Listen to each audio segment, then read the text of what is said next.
What is going on, everybody? And welcome to another watch along presentation from the Simply Reliable Studios. I am your color commentator. Actually, I guess I'm technically the play by play man for these. I'm just in the other spot.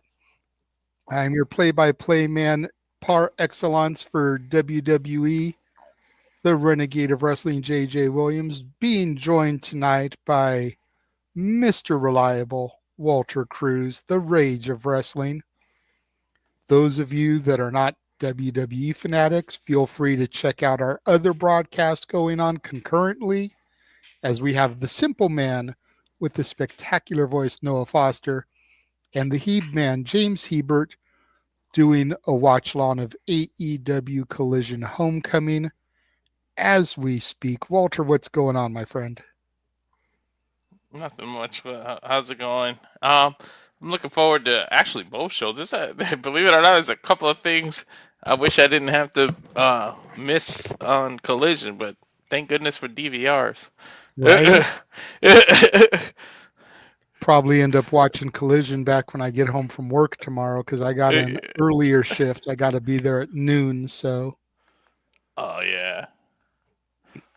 either tomorrow or Monday before Raw, I'll probably run it back because I definitely want to see that fatal four-way to see who's going to lose to Mercedes Moné on Wednesday night. Mm-hmm. It's a damn shame, right?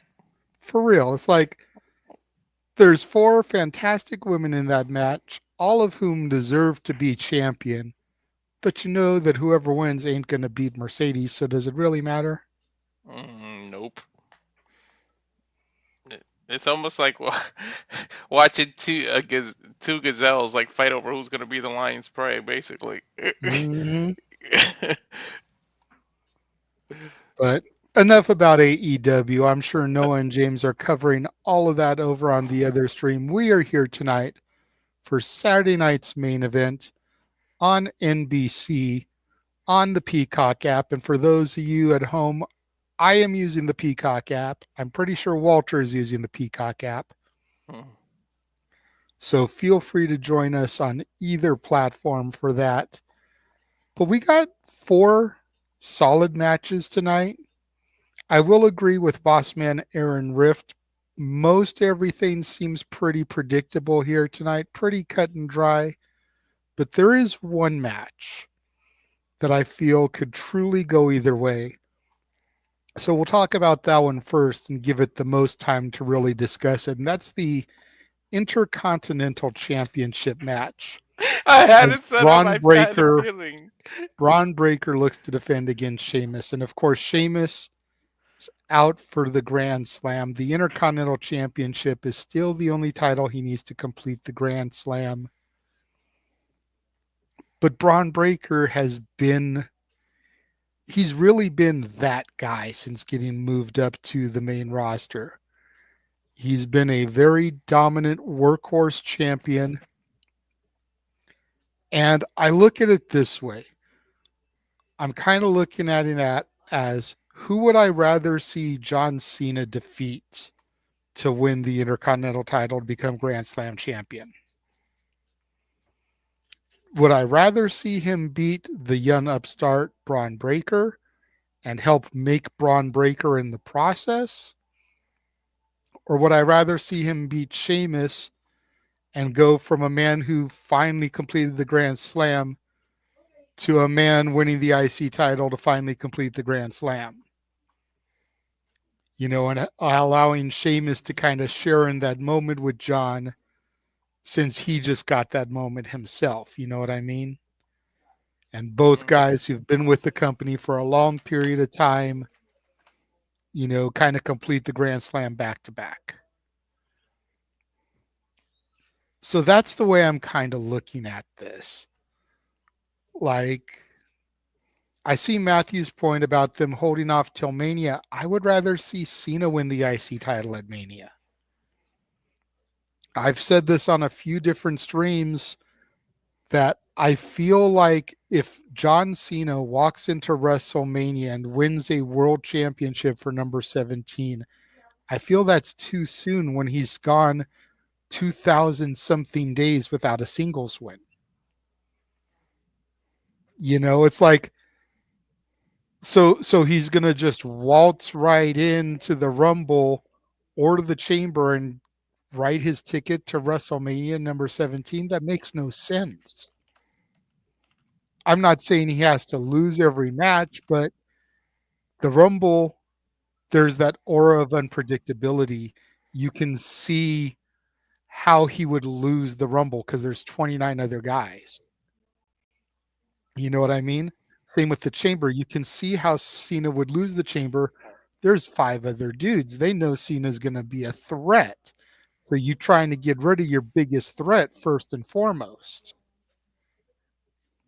So you have Cena win the IC title, and this is the pitch I laid out to a bunch of other people. You have Cena win the IC title at WrestleMania.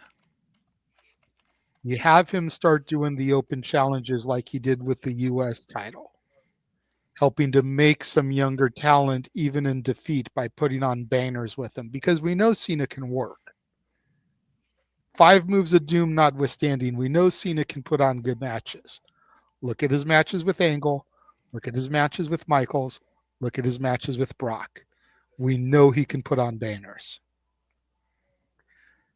So then you have Cena enter the King of the Ring, and you have him win the King of the Ring. He's never won King of the Ring. He's won the Rumble. He's won the Chamber. He's been Mr. Money in the Bank. He's never won King of the Ring. King of the Ring gets a title shot at SummerSlam. You have him get the title at SummerSlam, carry it through Survivor Series or Saturday night's main event after Survivor Series, have him drop it there in his final match. He completes the Grand Slam. He adds another accolade to his record that he's never had. He becomes 17-time champion, which still isn't the record because Flair's like a 21, 22-time champion. We just don't count that in WWE land. And he gets over young talent with the open challenges. All things to help Cena. And you can even have him turn heel when he wins the title at SummerSlam, because if he's going over all these people in the King of the Ring, he's going over guys like Mello, like Braun, guys that really he should be helping to put over. He's, in the fans' eyes, squashing and burying the young upstart talent, which will turn the crowd against him. So when he does win the championship, fans can boom out the building, and then you get that Cena heel run that we wanted in 2011, 2012, that Cena wanted to give us. We get a little back end heel run from him before he leaves. And that song finally sees the light of day because he kept mentioning that he recorded a whole song ready to go. And it's like, damn, now that's never going to be seen the light of day. He even said he changed his gear or something. He had gear ready to go, all that. I would love to see like what his idea of the heel version of himself was. Mm-hmm. But yeah, I agree. Getting back to the IC title, it's like, I wouldn't mind seeing Sheamus do it here. I think it would really add to the feel of Saturday night's main event to do a title change here. Now, Yeah. Saturday night's main event isn't a glorified house show. It's must-see television every time that they run it. Yep. Your thoughts? I agree with you. Yeah, I was so conflicted with this. I'm happy either way too, and I really agree with that. Would be a good thing with Cena, but I don't know if they'll do that run. But it's the my thing is at some point you got to do it for Sheamus. Otherwise, why you keep mentioning it that it's the only title he's never won? They keep like kind of hitting us in the head over and over again with that. He needs this to be a Grand Slam. It's like, if you're not going to pull the trigger, why do you keep reminding us of that? And if you're going to do it a long time from now, give us a break from saying that for a little while. And then when you're going to actually do it, now remind us again. Let us forget it. Not that, I mean, us in this community here with the Simply Really, we're not going to forget that because we follow this to a T. But maybe the casual viewers will forget that he needs that to be Grand Slam. So remind it later when you're going to do it. Don't keep hitting us over the head now if you don't plan on doing it. That's the only thing that makes me think they kind of might do it here. But I'm happy either way. Yeah. So from there, we've got at the end of the day, it's just a nasty, big meaty men slapping meat grudge match. Braun Strowman, that one tough son of a bitch, going up against the Samoan werewolf Jacob Fatu. Braun Strowman, former Universal Champion. Jacob Fatu. I don't want to call him a rookie because he's definitely not, but still fresh to the WWE system. I look at this as a huge moment for Jacob Fatu. He definitely has to get the victory here, but I think it's going to be one of those brutal big man back and forth matches. I I don't think they're going to do the ring spot because you've still got to have other stuff going on tonight. It's not the main event. So you can't do the ring spot with them. But I could definitely see them doing that spot down the road if this continues with these two. Hmm. I could also see this match being so vicious that it turns into a schmoz. It gets thrown out. Both men just get counted out outside the ring or something, double count out. The rest of the bloodline gets involved, maybe gets Jacob disqualified, allowing him to lose, but keeping him strong, you know. But however they go here, this is going to be a big moment for Jacob Fatu, I think. Yeah, I agree with you. I feel like that's the safest way to do it without either one of them looking weak. Like they just battle each other so bad that the refs got to throw it out with interference and everything. Then maybe Braun can take out the rest of the. Well, there's only one left, but the rest of the bloodline. Or maybe you never know if there could be a you want Saturday night main event not to. I almost said Saturday night live. Saturday night main event to not seem like a glorified house show. Maybe Bloodline has a new debut or a new member or something. You never know. I would hold off until WrestleMania at this point. We know that Hikuleo is rumored to be around. We also know that I believe his name is Lance Anoa'i Mhm. is mulling around. Mhm. I would wait until WrestleMania to do anything with those because television right now is going to be so muddled, especially from a week from tonight all the way through Mania. Trying to fit new pieces of the puzzle in is going to be difficult. Yeah. Plus, Mania is usually where they hit the reset button, anyways. Like right after Mania. Yeah. There's only one new body that I could see emerging on television in the next couple of weeks and fitting into Mania plans, and that would be Jordan Grace. And we can talk Mhm. about that a little bit later if we have time remaining. But so going out of this match, we have two more title matches. We'll go ahead and we'll take a look at the women's title first as Nia Jax challenges Rhea Bloody Ripley for the Women's World Heavyweight Championship. And I don't know how to feel about this one I know exactly what you mean. because it's like, okay, Rhea just got the title back and she doesn't need to be losing. She doesn't need to lose until Mania at the soonest. But at the same time, Nia is Nia. And if you want to keep Nia's aura about her, you can't really be feeding her to Rhea Ripley. You could feed Rhea Ripley a Candice LeRae. You could feed Rhea Ripley a Dakota Kai. You could feed Rhea Ripley a Lyra Valkyria or an Alba Fire or an Isla Dawn. But feeding her a Nia Jax, I just don't think is right. And I know there's a lot of Nia haters watching us, and that's cool. You can be a Nia hater. But when you are the size of Nia, you are not a talent that gets fed to somebody.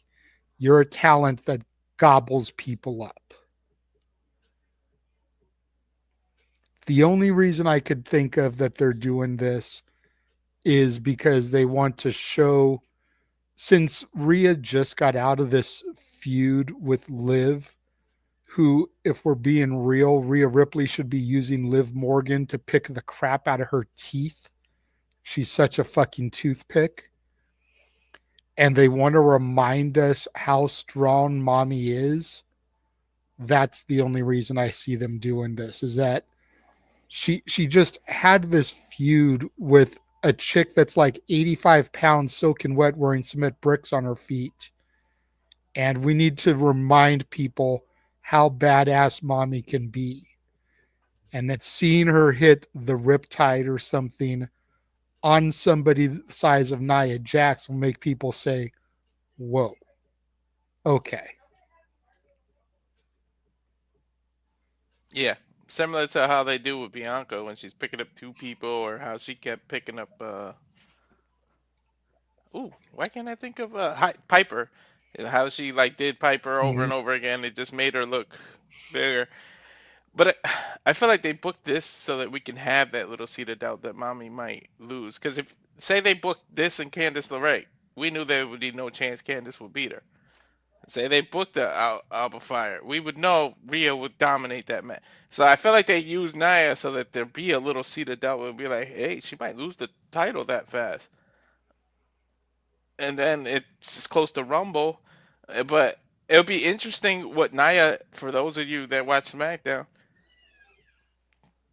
okay, gave a little chance for a spoiler, but she announced that she would enter in the Royal Rumble regardless. So what if she wins it and with this title goes onto the Rumble, wins that, and wins the other title at Mania? I'm not saying I want that or that's gonna happen, but she mentioned it, so it's like now that's out in the atmosphere. You know what I mean? Yeah. She put that out into the ether. The other thing that I feel makes this almost certain that Naya's going to lose, they haven't announced Naya's move to Raw via the draft portal, the transfer portal. So why is a SmackDown talent going to win the Raw championship? That's Unless right. they're going to eventually swap Rhea and Tiffany, you know, and put Rhea back with her terror twin and put Tiffy on Raw.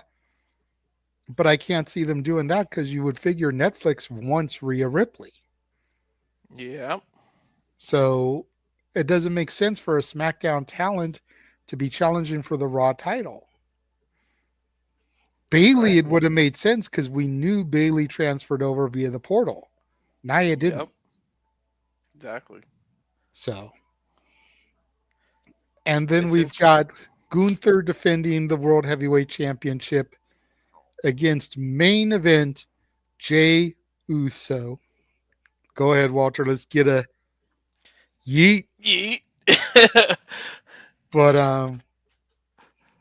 I love Jay Uso, and there's people saying out there, putting it into the ether that Jay could win this tonight. And I'm thinking to myself, no, I love Jay, but no, because one of two things happens doing that. Either you end up now putting Gunther into the Royal Rumble match, which is something you don't want to do, or you run this back at the Rumble in a week and have Jey Uso lose the title back, which interrupts Gunther's reign, which is something you don't want to do. Right. Correct. This isn't the Attitude Era when we're trying to pop ratings because we have another wrestling product going head to head in the same time slot. Yes, there are different wrestling companies that have television time, but every company runs on a different day. The only things that truly compete anymore are Ring of Honor and TNA. Because Ring of Honor is about a 90-minute product that begins at 7 Eastern, 4 Pacific, and TNA begins at 8 Eastern, 5 Pacific for 2 hours. So there's about a half hour or so of overrun. And if we're being real, it's the two companies that people care the least about. I like TNA. I'm not trying to knock TNA. But if we're being real, if we're keeping things 100, people care less about Ring of Honor of TNA than they do about WWE and AEW. That's just facts. So for that to be the only competition we have, because Monday is Raw, Tuesday is NXT, Wednesday is Dynamite, Friday is SmackDown, Saturday is Collision, and then yes, you have pay-per-views and PLAs on some Saturdays, so there's a minor competition there, but not a whole lot.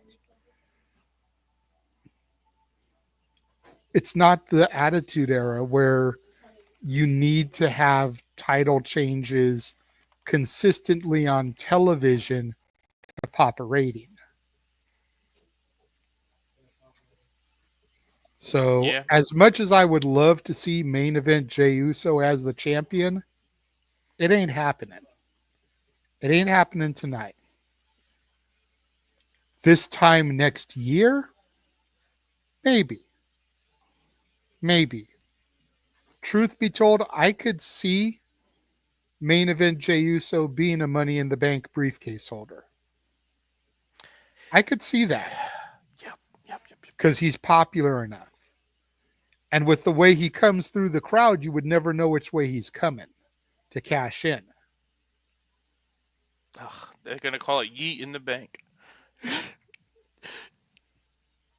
So I could see something like that. But he's not winning tonight. Yeah, no, I 100% agree with you. Sorry, Jay, but I like that if he wins the Money in the Bank because the fans will eat it up, and he's got They to would be one of yeet those it ones up. that keep, yeah, right. He's got to be one of those ones you keep for a long time. Like, how come they still haven't done aside from Seth Rollins? Like, I would do something like that with like have it announced ahead of time. I'm catching it at WrestleMania or something.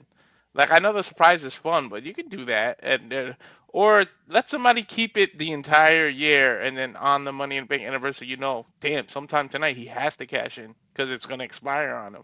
Mm-hmm. Like, do that. Like, why does everybody just six? I feel like they pick the winner and then have no real plans, and then when it fits, they'll be like, oh, you're gonna have to cash in now. Like, it's almost like they wait too long. Well, see, here's what I think happens as Mm-hmm. we've got about 6 minutes, 5 minutes now before the show actually begins. I think I want to believe deep down in my heart of hearts, every person that has ever won Money in the Bank was destined to be champion. They were destined for a successful cash in. What happens is either the person holding the briefcase gets in trouble backstage or begins to cool down with the crowd, so they choose not to pull the trigger. But I honestly feel that they try to use the briefcase as one of those get out of jail free cards. Think about it. If you've got the Money in the Bank briefcase and you're in a situation you're in and the champion gets injured in a match. We've seen it before, torn quads, ACLs, pectoral muscles, you name it. They can call you from the gorilla position and be like, go cash in your briefcase. Cody just went down with an injury. We got to get the belt off him, cash in the briefcase, become champion. Like it is a year-long contingency plan.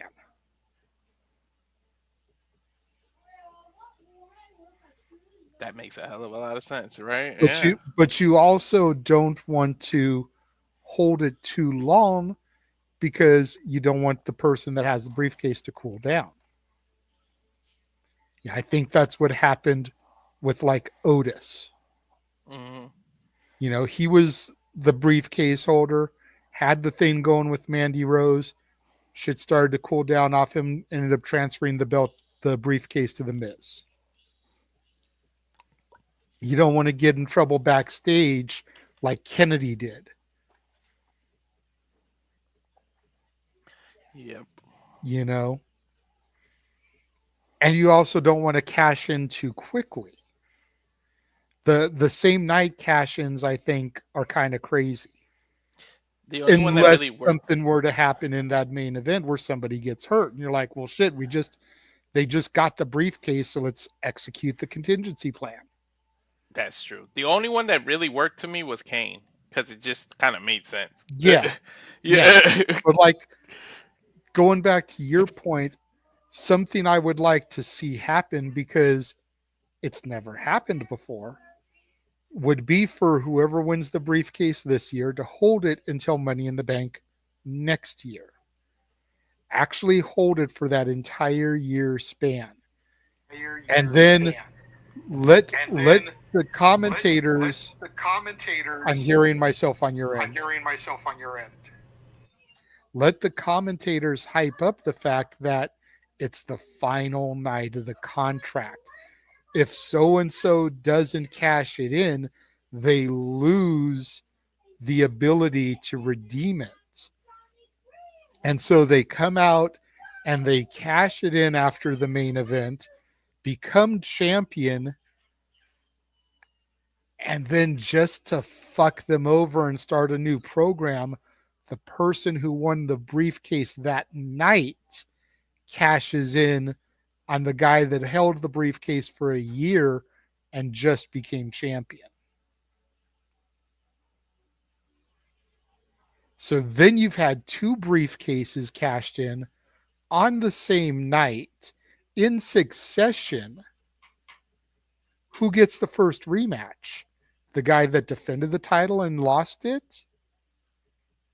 The guy that just cashed in the briefcase from a year ago? You've got a lot of potential for storylines surrounding that. That's what I'd like to do.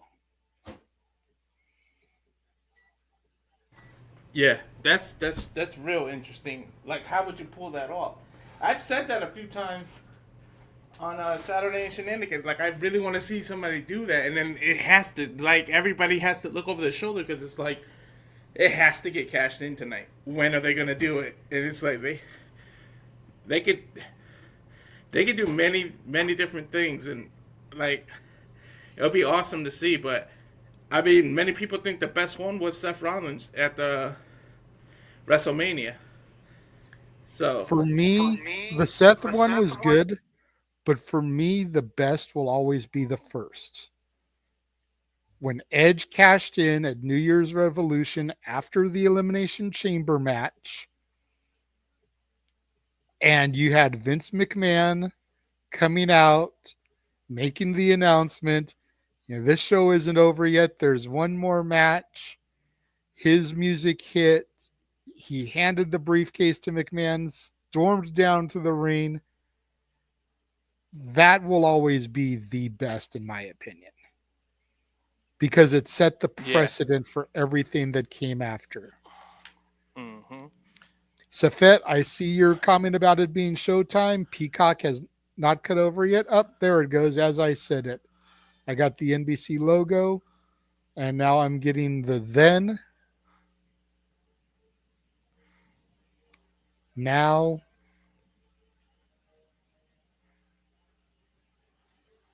forever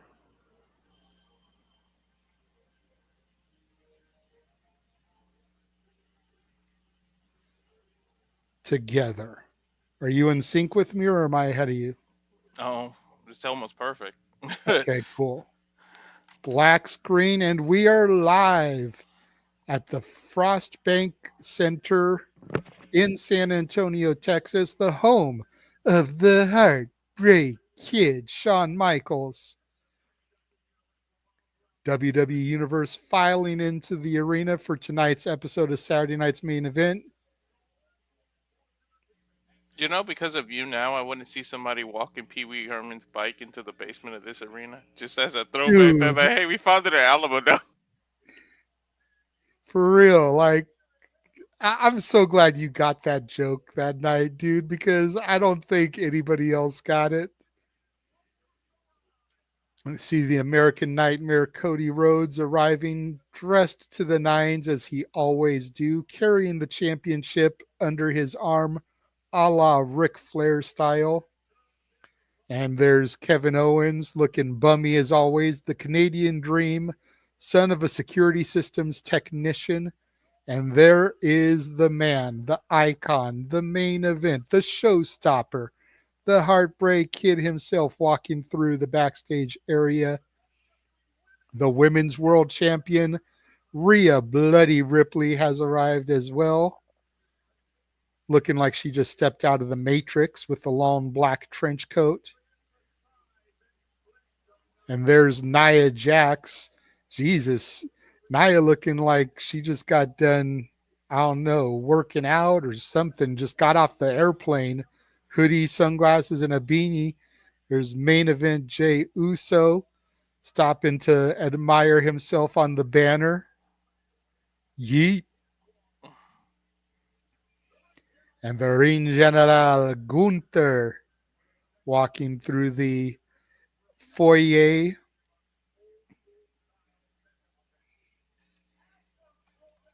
Ooh, that's a nice car.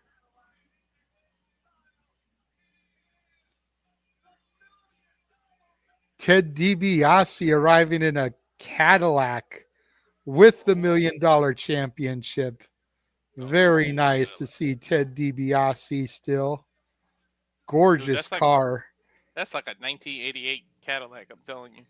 That looks like something Eddie Guerrero would have rolled to the ring in if we're being 100. Mm-hmm. Now we're getting a bit of a cold open here. 40 years ago. I was 1 year old. Damn. Saturday Night Live will not be seen tonight, so we can bring you the following NBC special, Saturday Night's Main Event. That's awesome. Kind of intercutting footage from past Saturday Night's Main Events with what happened last month.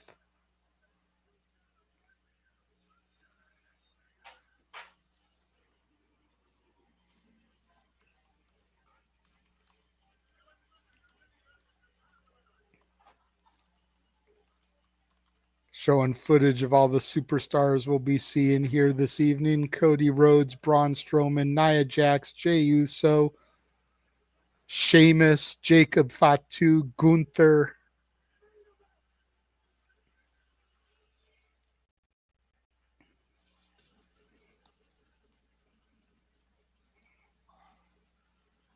A lot of fireworks. Damn.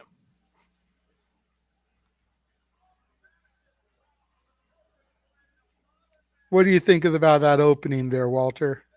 That was an awesome mix-up. Yeah, I love it. I'm glad we chose Peacock because I'm hearing on the chat and the thing that the NBC version's having a lot of audio issues.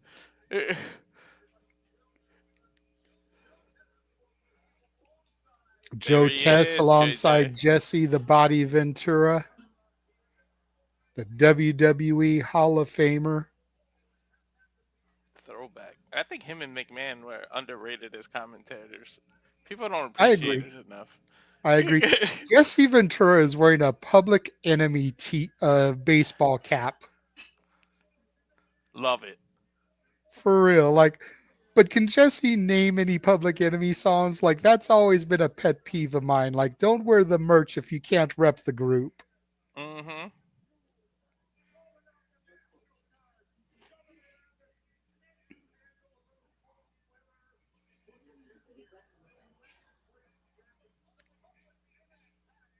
Oh, they said Even it on Joe Test TV. just mentioned it.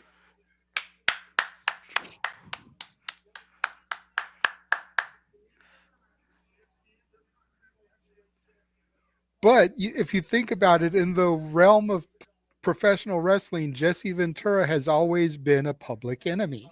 He really He's has. always been a heel. He's always been hated. And True indeed. especially when it comes to like him and Hogan, although that's probably changed here recently with Hogan's antics, but we're not going to go down that road tonight. Mm-hmm. We might mention it briefly on the shenanigans because Hogan is rumored to not be here this evening. Supposedly, it was put out by him and his people that he had family things that he had to take care of. A lot of speculation, people saying that it's because of the reaction that he got at the Raw on Netflix premiere. I'm actually willing to give Hogan the pass this time because if you've been following social media, his daughter Brooke gave birth to twins 10 days ago. So, family things to take care of could be him just being a grandpa to his baby girl who gave birth for the first time. You If know, rumors I'm are just saying. if rumors are to be believed and grain of salt, they're saying that his son Nick is getting married today. See, that could be too. I Uh, hadn't heard that one, but yeah. as we've been discussing Hogan, and we get Pat McAfee and Cole on commentary here. Thank you for bringing the graphic up. We're kicking things off tonight with women's championship action as Nia Jax has made her way to the ring. The irresistible force.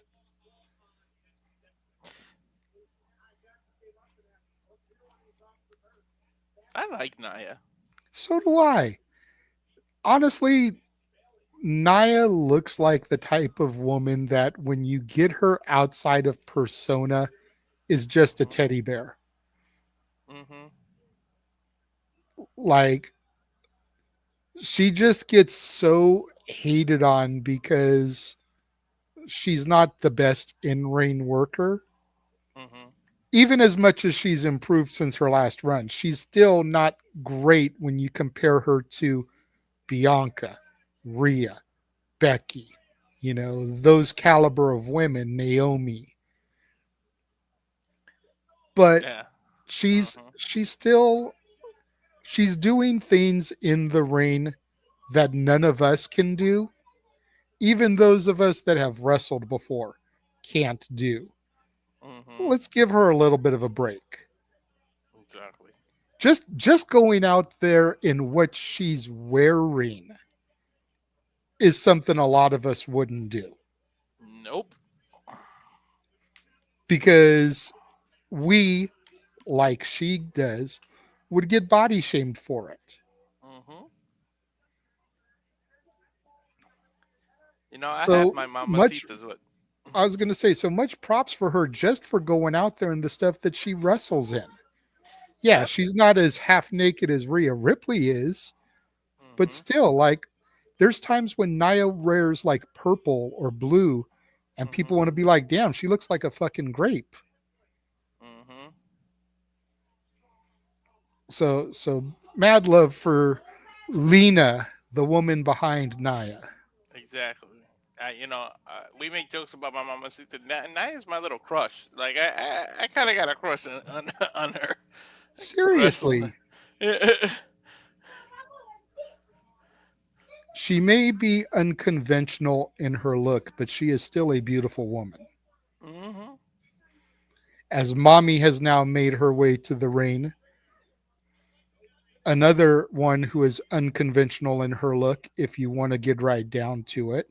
Not everybody finds the goth looking women to be attractive, but Mhm. there's something about Mommy. They have the drop down mics for Saturday night's main event this time, bro. I love it. Yes. I should bust out that. I got that mic. Where is Kennedy now to come and interrupt her? Right. You just made that sound like a sequel to There's Something About Mary, by the way. I'm just saying.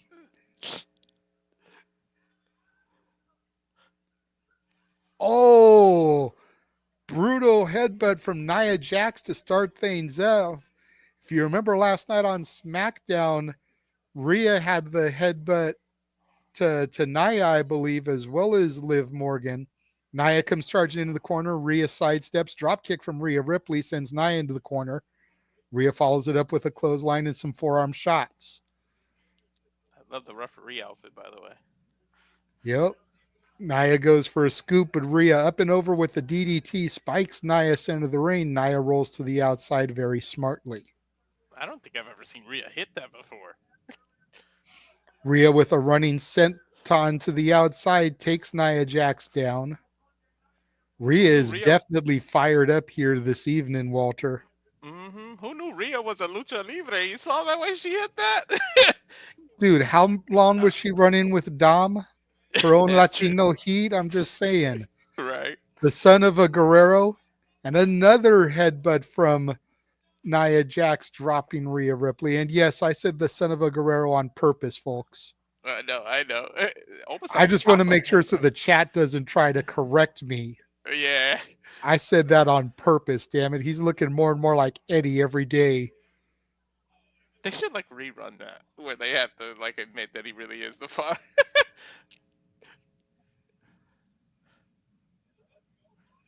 Do a Maury Povich type of segment. Mm-hmm. Huge Samoan drop, avalanche style from Nia to Rhea. Hooks the leg, only gets a 2 count. Devastating Samoan drop from the second rope. Look at it again here, Walter, as we go to commercial. Fuck television. Nice that was a real nice looking one. Oh God, I forgot it's a TV special, so technically you're gonna put out commercials. Yeah. Yeah, if you have that logo in the thing, you can put the fuck television up for a commercial. But yep. It's in the middle of a match.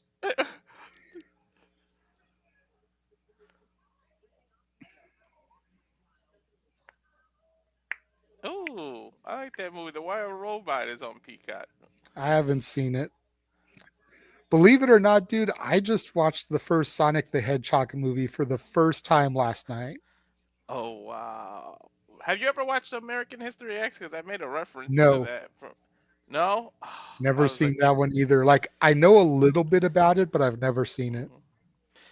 When Josh Alexander was going to get stomped into the steps, I was like, oh, man, that's a throwback to American History X. And it went right over Noah's head, and I'm like, oh, you're not the movie guy.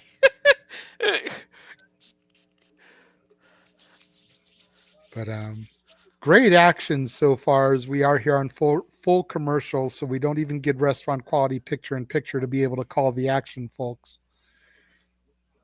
Like I said, Rhea Ripley came out, guns blazing to start things off. Lots of energy. Nia Jax asserting her dominance and using her size and strength to her benefit. So far, I'd call this a pretty even matchup. No real evident botches or anything. I love that the throwback that Nia is doing the headbutt back, because we know it's an unwritten rule. Don't headbutt a Samoan. And now she's the one doing it to Rhea after yesterday. Yep. Well, Rhea's made use of that headbutt, the Glasgow kiss, as Drew McIntyre calls it. Mm-hmm. She's been using that pretty prominently here the last year or so for herself, especially against the smaller Liv Morgan. But like, thou shalt not steal, thou shalt not kill, thou shalt not fuck with the Dudley Boys, thou shalt not try to headbutt a Samoan. Exactly. Like, it's just one of the rules. You know what I'm saying? Exactly. Nia, take that headbutt. Just like, what? Here's how you really headbutt.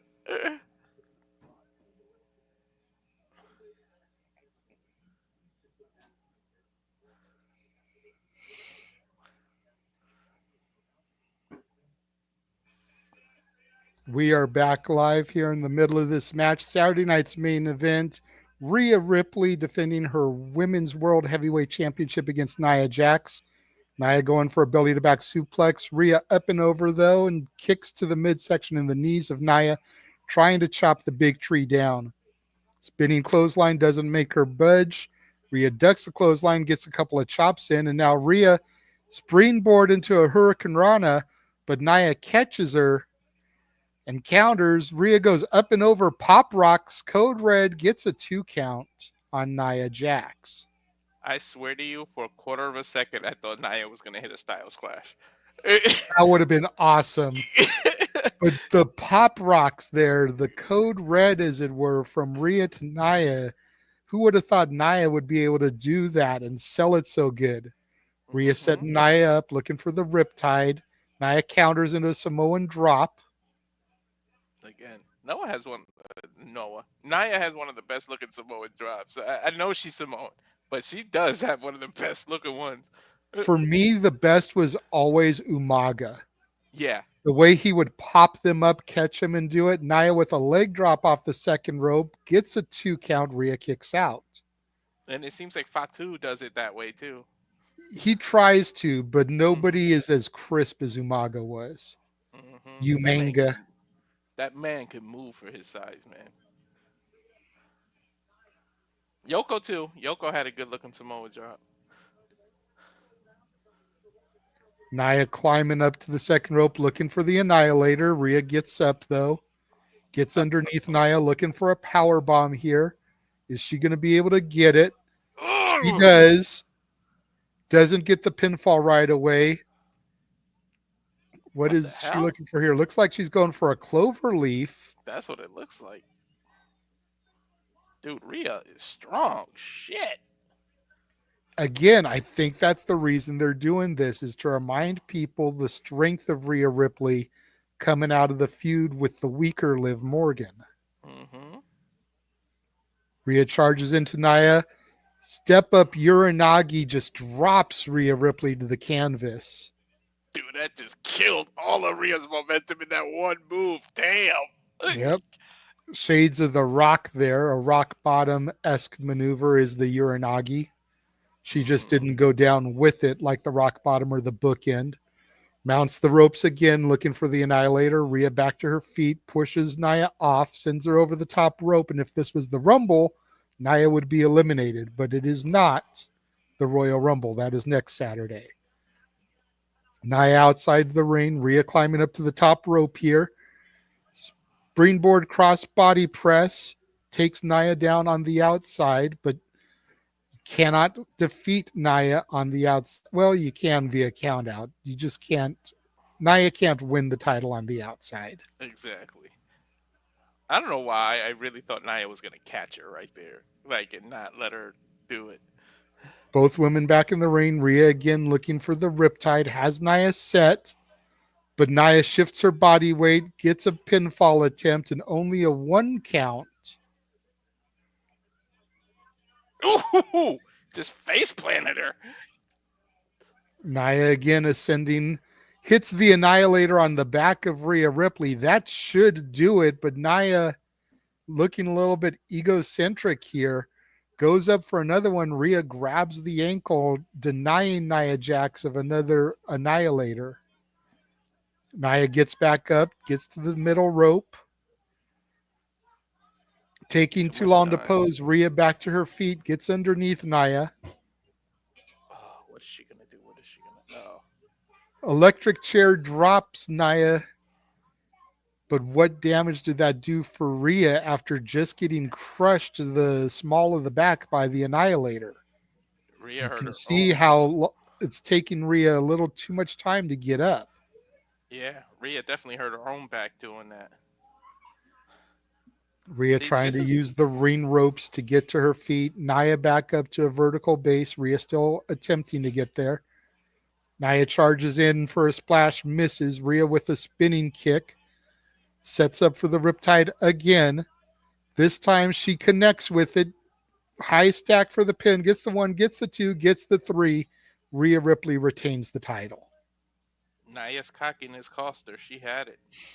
Yep. Nia really had it, and she got cocky, man. Look at Rhea's expression. She knows she barely slid by on that one.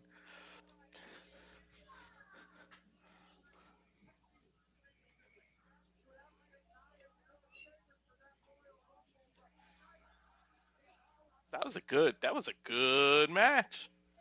Nice opener. Booking titles, right? Mm-hmm.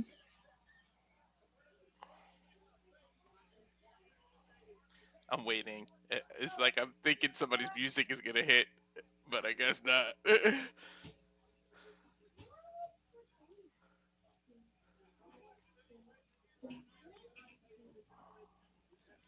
I wonder who Rhea does move on to. As we're getting some throwbacks here. Look at this, JJ. Yep. Alundra Blaze. And there she is in the crowd. Is that the same title? That is the same championship. And there's Mark Henry, of course, from Silsbee, Texas. And there's the world's strongest man in the crowd himself. Where's his son? Didn't his son get signed? Start showing his son on camera so that we get familiar with him again.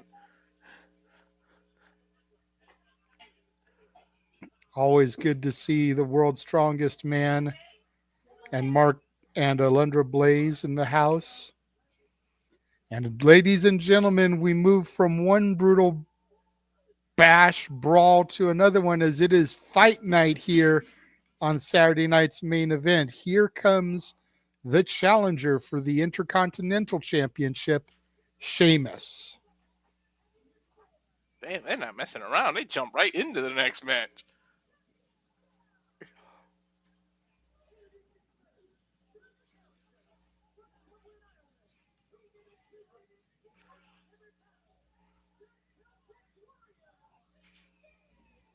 If he does it, are you gonna pop though? Yeah, I'm not as big of a Sheamus hater as I was back in the day.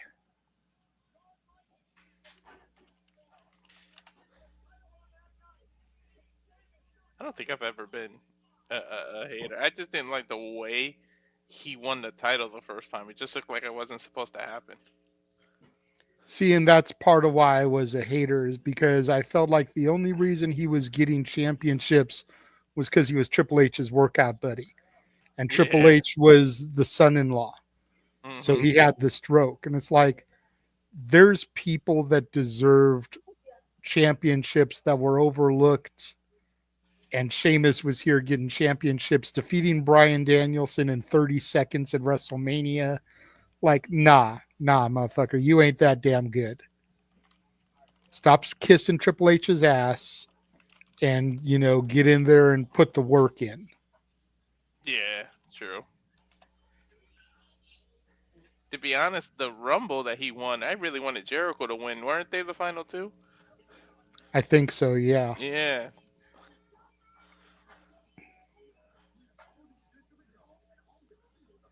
That's one person I'm really, really shocked never won a Rumble is freaking Jericho. Jericho is one and Kane is one. I always thought Mhm. Kane should have won the 01 Rumble when Yep. he set the record for eliminations. Oh, but if you did that, then you couldn't do Rock Austin at WrestleMania. Yeah, you can. Mhm. Yeah, you can. You do a controversial finish. Yes, you did one the year prior in 2000, had the Fatal 4-Way at Mania, but you do a controversial finish, and then you end up running it back at No Way Out and having Kane versus Austin to see who gets the shot at the Rock at Mania. Exactly. Stone Cold and Kane have history from Kane's only title win was against Austin before that, 99. Yeah, So for real. you could 98. easily have put a 98. Because You it could was a first blood match, and Kane was all covered, both arms instead of one arm open. He had both sleeves on his outfit, so you couldn't see if he bled. Yep, yep. I remember that because I was in Puerto Rico and they ordered me that pay per view. You're right, it was '98 because it was near my birthday in June. But they have history, so they definitely could have did a one-on-one and just said Mhm. the whoever wins gets the WrestleMania match, and you end up giving Stone Cold the title shot.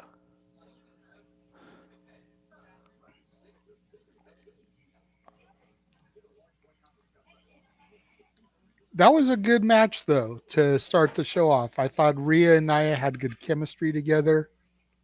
Really solid performance by both women. No botches that I could really notice. Hmm. People, I've said it before, I'll say it again, I'll say it until I die. People need to get off the Nia hate. I've She may always not be the performer. I didn't see her during the first run. I will reiterate that, but she's definitely not as bad as people say that she was then. She has improved. People need to give her the due she deserves. I'm glad I got you now because I was the only one, like that part of us with no DQ and everybody that was defending Nia, and I was getting ridiculed out the ass. I've always been a Nia lover before this extra run and everything, and everybody would always jump down my throat from Virtue to Aaron to everybody. And I was like, Nia's not as bad as you guys are making it out to be. Mhm. Like, again, we said it at the outset of the match. I get that Nia is not as aesthetically pleasant to the eye as the rest of the WWE women's roster. That doesn't make her bad. That doesn't make her ugly. That doesn't make her a horrible performer.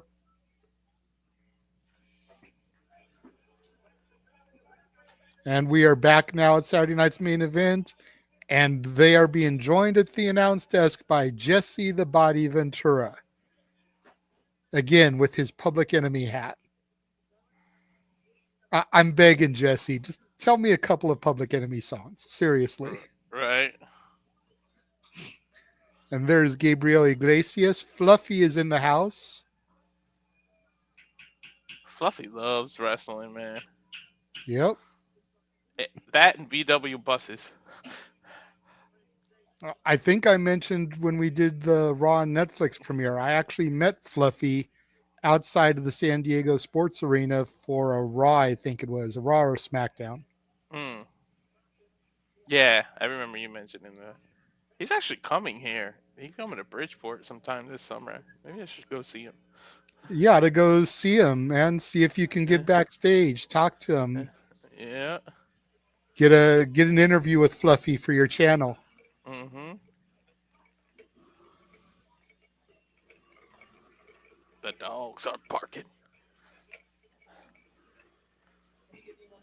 Here's a man that's got superstar written all over. They use that superstar moniker for everyone. This is a man that really has it written all over him, man. Absolutely, man. The Baja Men asked who let the dogs out. I think Braun Breaker did. And I'm not Yeah, going to right? stop him from doing it again. Mm. I like the way the ring looks with his entrance.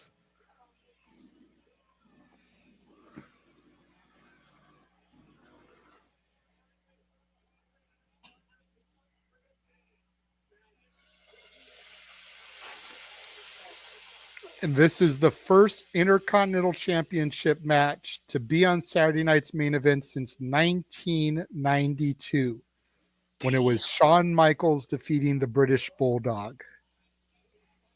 Think Coincidentally, about that. 33 years since we've had an Intercontinental title match on Saturday night's main event. coincidentally, that's also the year of the best Rumble in many people's opinion.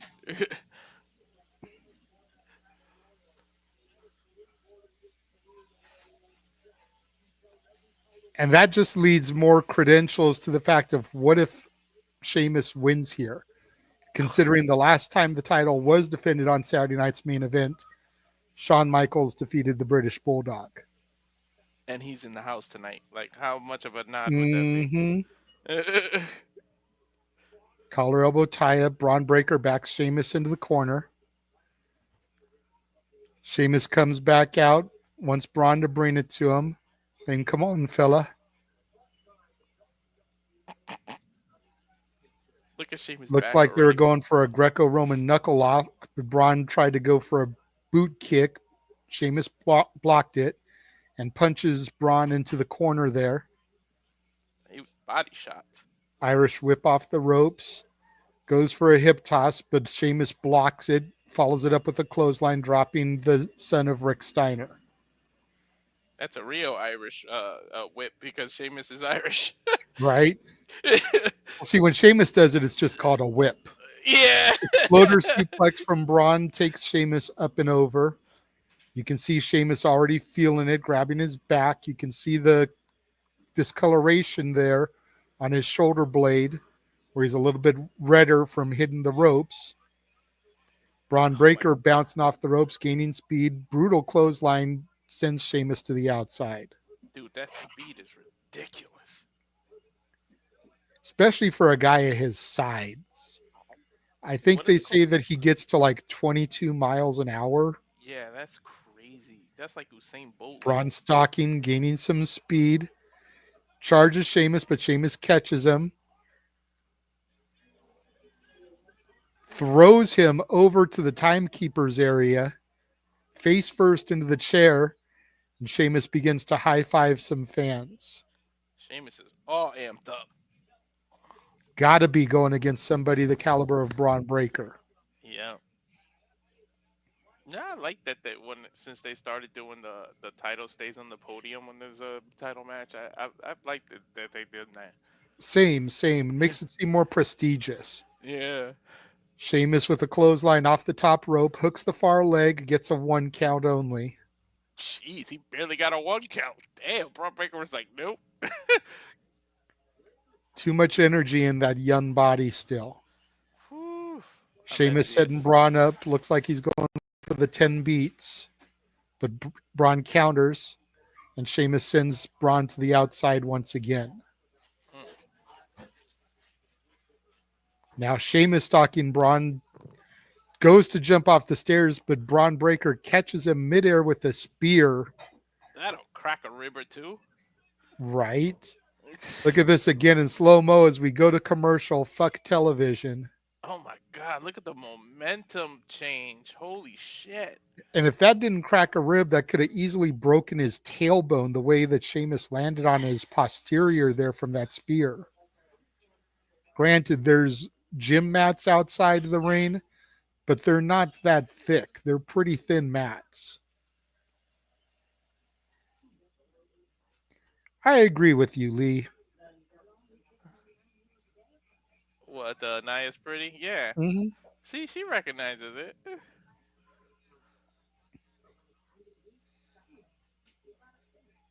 Oh, look, a Matthew McConaughey. I don't know if you got it, but a Matthew McConaughey commercial after yesterday. Now, I've got a food commercial for Factor, and it's making me want to say fuck television even more because, okay, now I got the McConaughey commercial. Because they're showing me these commercials with food. I've got my woman and her daughter in the kitchen frying chicken and shit, so I'm smelling food. It's like, fuck all of y'all for me having to see and smell this shit, and I can't eat right now. Dude, I was thinking, man, I keep seeing wing commercials. I'm like, damn, that actually looks good. Right? I'm about to order some shit. And now there's a tailgate commercial with people barbecuing. The hell, man? Two fat guys watching this, man. This isn't right. It's the wrong time. It's like walking into a buffet and not being able to grab a plate. Right? Now I'm getting the Factor commercial. I wonder if these meal prep things are as cracked up to be. Now I'm getting a print commercial, but it's for a coffee shop. So now it's coffee. Something I'm a big fan of.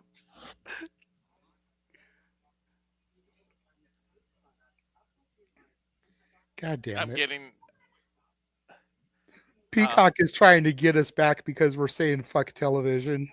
Yeah, I'm getting that David, what's his name? The soccer player. Why can't I think of his name? But that's the commercial, the Stella Artois commercial. All right, now I'm getting a dentist commercial. Okay. All right. No food now. Good. Super Bowl. I'm getting a dentist commercial from the hockey. Is it the Yeah, hockey yeah. one? Yeah, I just got that now. See, so it looks like we're getting the same commercials, just a little bit in different sequences. Yeah. Now I'm getting a Stella Artois commercial, so now I'm getting beer. Yeah, that's the one, right, with David? I'm not sure. It's I don't gonna know be who David is. the football, soccer player. But it's about the Super Bowl. Watch at the end, it's gonna show the Super Bowl. Oh, Now I'm getting that company and coffee commercial. It's the same. Yeah, it's just out of order. okay. Yeah, I saw the Who Is Other David Super Bowl. Yeah. Speaking of the Super Bowl, for those of you guys watching, if you guys tune into the Simply Reliable Studios tomorrow, both my channel, Casa D18 Studios, and Rage of Wrestling, Statboy will be doing a watch along for both the NFC and AFC championship games to see who will go to the Super Bowl on February 9th. So make sure you tune into Statboy doing that as we are back. And Braun Breaker still seems to be dominating Sheamus here in this matchup. And just to add to that as a bonus, people, if we get Joe Henry in the Rumble, guess who's got to watch football? Yep. Noah Foster. Braun sets Sheamus up on his shoulders. Pair of gut busters back to back. Braun hooks the leg for a pinfall, gets a 2 count. Sheamus kicks out.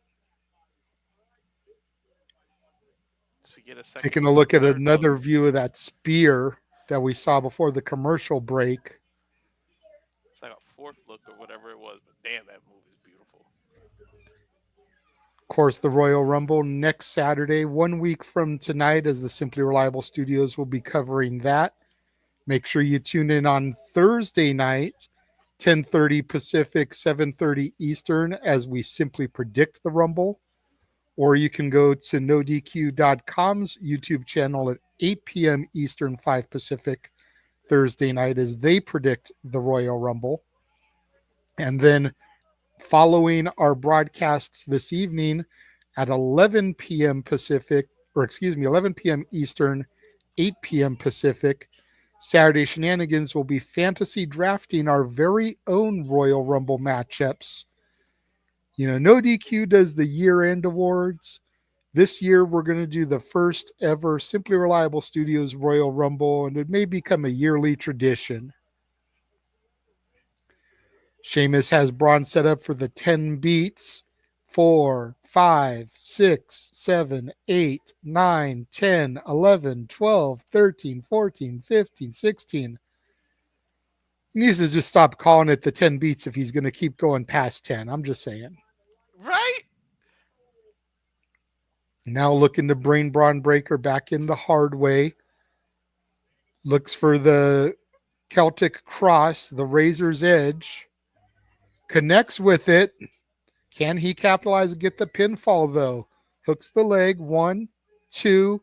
Braun kicks out. About a 2.5 count there. Look again at the Celtic Cross. Boom. That's a beautiful move. Braun taking some time to get to his feet there. Sheamus needs to stay on top of it. You cannot allow someone like Braun Breaker to get his bearings back.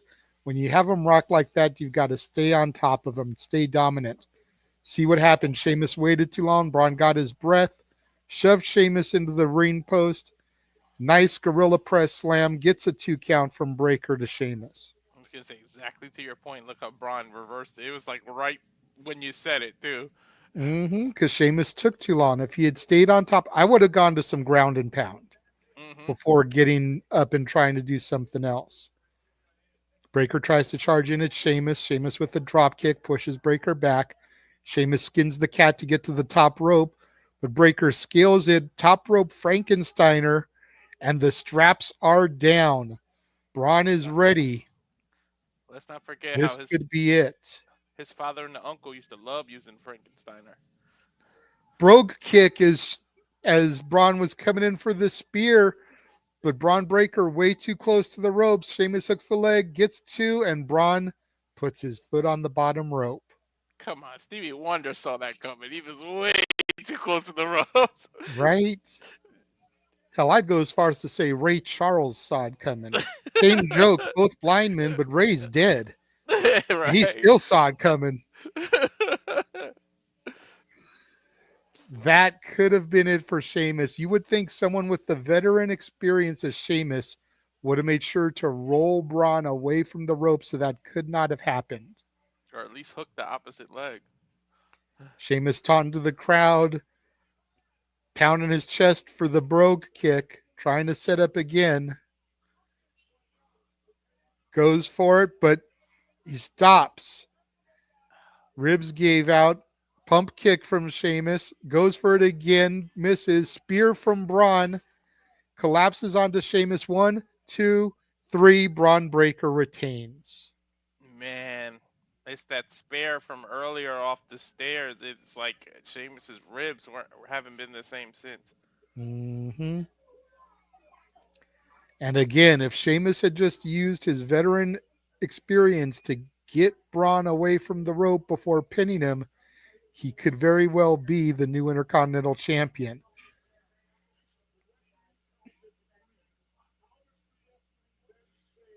Referee raising Braun's arm in the air with the Intercontinental Championship in hand.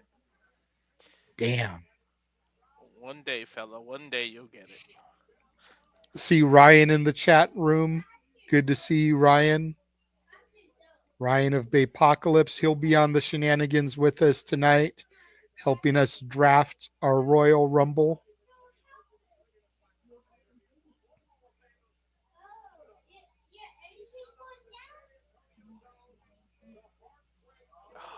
Look at that throwback of Shawn Michaels. Showing some highlights of HBK, specifically his ladder match highlights. Super kick to Brett and the boyhood dream coming true at WrestleMania 12. That was his worst looking super kick when he hit Psycho Sid with it. What, the WrestleMania 12 one?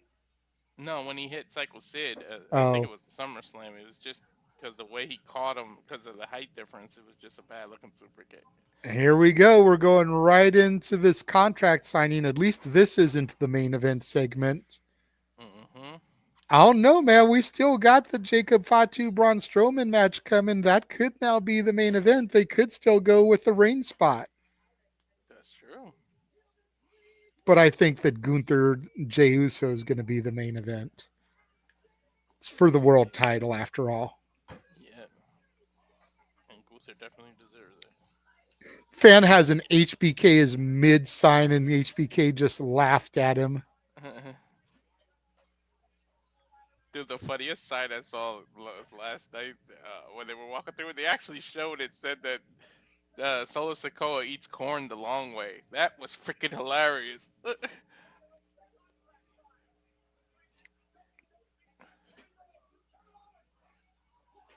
Oh, come on. You just came off a commercial. What the hell? It's okay. It's okay. This does two things, Walter, and I'm okay with this break here because it allows HBK's music to play on loop for the San Antonio crowd, get them hot to see the hometown hero, and it gives them an opportunity to set up the Reign for the contract signing. Also gives us an opportunity to show everybody what we got coming up on the channels. Yes, so why don't we play that footage? And now for a taste of things to come.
of the professional wrestling and sports and contact sports and all the other things on everyone's channel.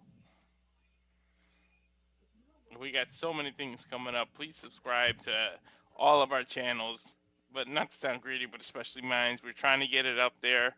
I'm at 91 now. If we can get it up to 100, at least we got a week to the Royal Rumble. If we can get it up there, put the word out there, like, subscribe, comment. But that's all the professional wrestling and everything we do here on the Simply Reliable Studios.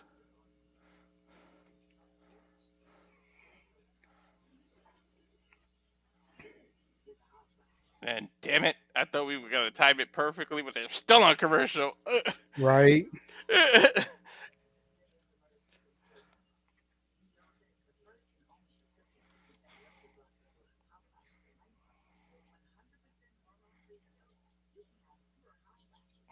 Now we can criticize commercial. Let's see what we're getting. I don't know, some kind of insulin or something. It's a diabetes medication I got. Yeah, I've got some kind of medication thing too, but there's a chick cooking food on the screen as part of it. It's like, damn it, back to the food. For Vioza.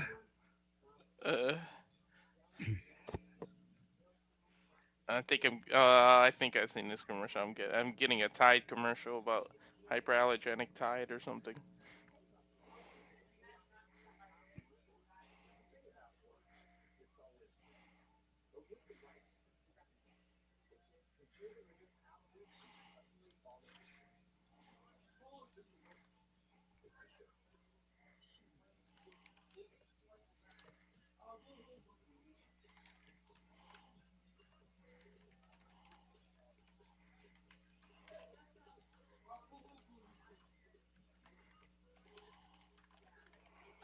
Jimmy Dean microwave biscuits. And we're back. Finally. Looks like it's a shot of like a river walk there. Little shopping area. I've actually never been to Texas. I've been at the airport in Dallas and Fort Worth, but it was connected to another flight, so I never got to go hang out in Texas. Yeah, kind of the same. Like I've changed planes at the airport a few times. Same airport, Dallas Fort Worth. Mm-hmm. And back in, I want to say it was 1987 or 88. My dad and I drove from California to Missouri to visit family for the summer. Mm-hmm. So we drove through Texas. Mm-hmm. I know we drove from our home in Long Beach to a city in Texas called Dalhart, Dalhart, in 24 hours. And then we spent the night and continued on the next day. But that's like the only time I've really spent the night in Texas, and we didn't do any touristy shit. Mm-hmm. Yeah, when I drove from here to Cali, we did, let me see, we stayed in Utah, but no touristy stuff, just staying in a hotel. Utah, I think, no, we drove straight to Pennsylvania. We didn't stay there. Ohio. That's about it. We didn't really stop. We kind of drove straight through it. No, it took 5 days, so I got to think of where we stayed. I know my middle son would know, because he was loving that trip. And we're back in the ring after seeing some of the legends in attendance. We saw Ted DiBiase, Hacksaw Jim Duggan. And now, to my point, Walter, the ring is all set up for the contract signing. Got tables, got chairs, got a ladder on the outside. Oh, my. Look at this. Maybe I work for WWE. Look at their chair. Look at this chair. Right? It's got the same damn chair. No wonder this chair was so damn expensive.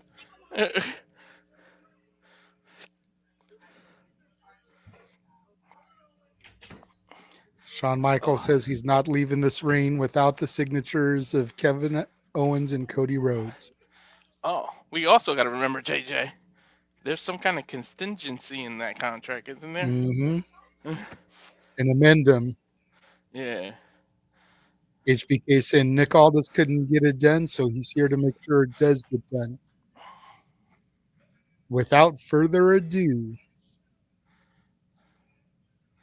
HBK introducing the challenger, of course, Kevin Owens, the holder of the Winged Eagle Championship that Shawn Michaels, if we're being honest, helped to make famous. Yep. The two He people I think just. the most when I think of that Winged Eagle are Shawn Michaels and Bret Hart. Yep. Yo, Sean, man. I know you got a thing with Montreal, but that is not exactly where Kevin Owens is from. I'm pretty sure he is. He's from Quebec. I know that much. Yeah, but it's not So Montreal. I think he's Montreal, Quebec, Canada. Is he?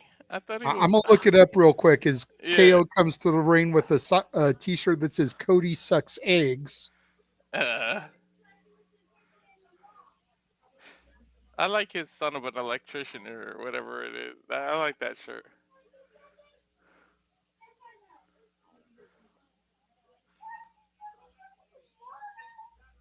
Okay,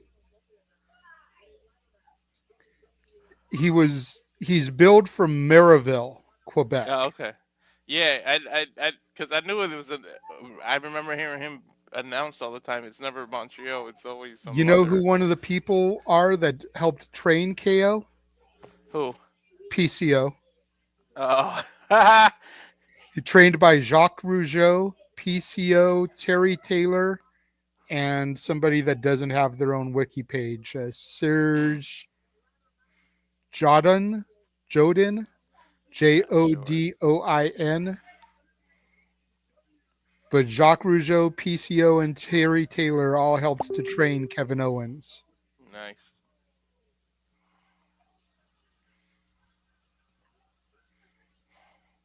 So maybe it's just Maryville sounded like Montreal when he said it. I know, but I mean, it's just that Shawn Michaels can't let Montreal go. Nope. Hey, it's the one way that he knows he can get heat. Even though everything has been like made up and him and Brett are actually back to being friends again. the, the "Who's Your Daddy" segment was the best damn thing ever. Who's your daddy, Montreal? Oh man, when Shawn went heel for that little thing with Out Hogan, the that was awesome. curtain lights go up, I'm home. Whoa. Have you ever watched the compilation of how Cody always had a whoa in his songs? Yes, it's accurate. He's had a whoa in every one of his theme songs. uh-huh. I like the tight entrance here. There's such a throwback. It's like longer entrance, but the it's the width is tight. You're Hmm. like really close. Longer but narrower. Yeah, especially with a damn 20-foot ladder in the middle of it.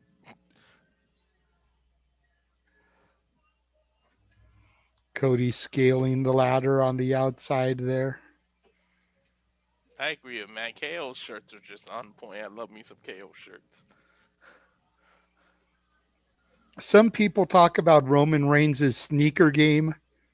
Mm-hmm. It's nothing compared to KO's t-shirt game. I'm just saying. Yeah, right?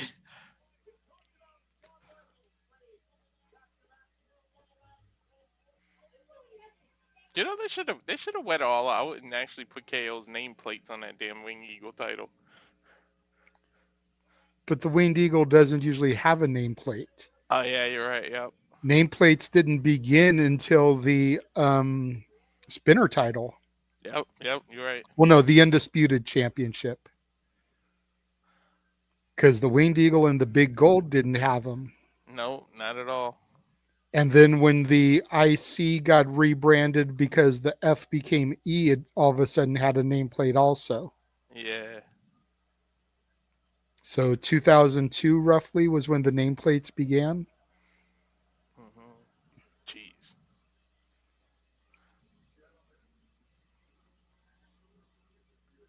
20 freaking 3 years ago. I can't believe it. HBK trying to get them in to have a seat. can't wait to find out what else is in that contract.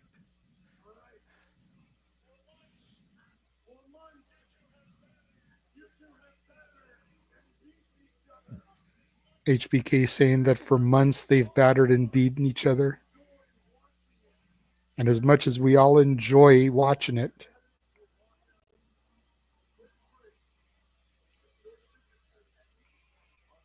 his mission is to walk out of this ring with their signatures on the contract. It needs to happen.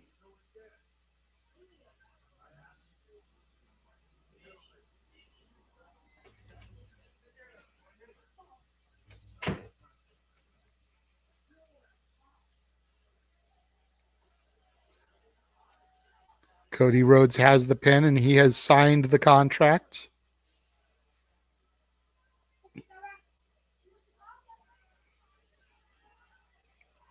KO now has the pen. But he's grabbing the microphone first.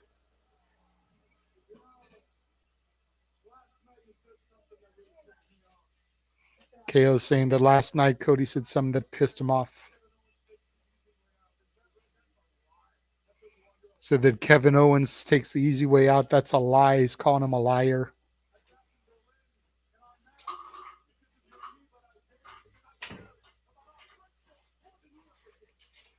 Said he could have attacked the knee at Bash in Berlin, but he didn't because he cared about their friendship. No lies detected.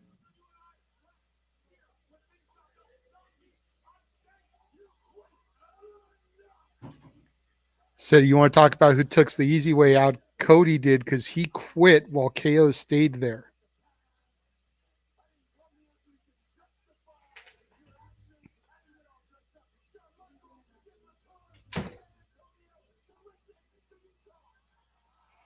Cody is pissed. Says he's done talking about the past. He didn't get dressed up. Shawn Michaels didn't come out here just to hear him talk.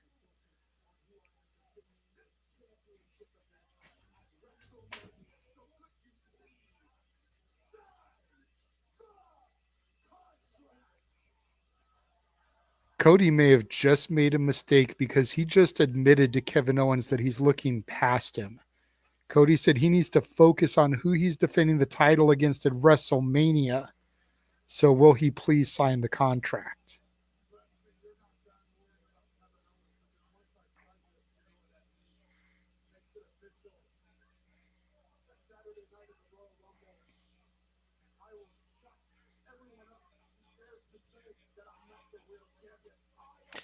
You know what I love?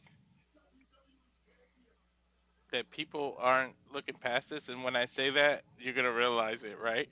In '92, the whole reason they had to do the Royal Rumble is because Ric Flair was claiming to be the real world's heavyweight champion, and then Hogan got stripped. And now look, how many years later, KO is having a different title saying, I'm the real world's champion, and they got to do this with Cody. Like the synergy with the 92 Royal Rumble right now is amazing. And the people don't even see the connection. And now look, he's got 2 titles. They had to do that whole story in 92.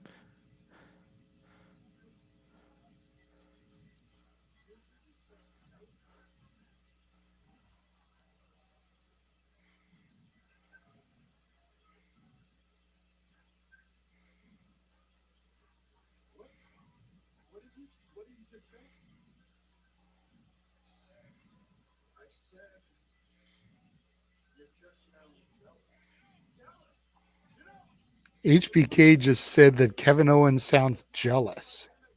Dude, what is up with Shawn and Canadians? KO comparing Shawn to Cody, saying when things got tough for him, he quit too.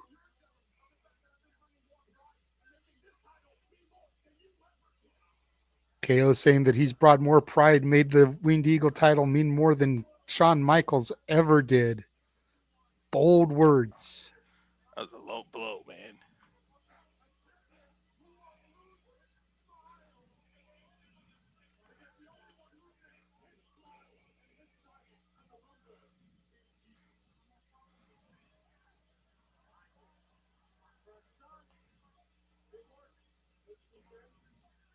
Damn. He mocked Shawn for losing his smile back in the day. Yep. Mm, Now both men have signed it, but no, we still don't know what the amendum is.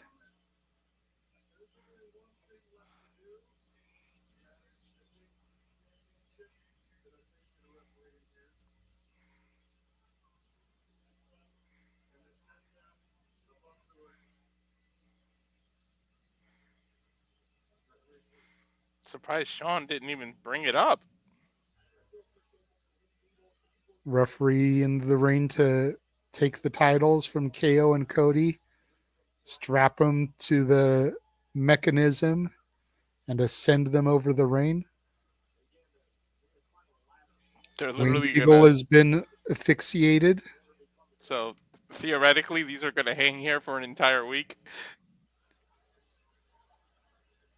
Theoretically, but the Rumble isn't even in San Antonio, it's in Indianapolis, so the titles have got to float there over the next 7 days. Right. Both men kissed their proverbial championships before handing it to the referee. Which man kissed it goodbye? That's the question.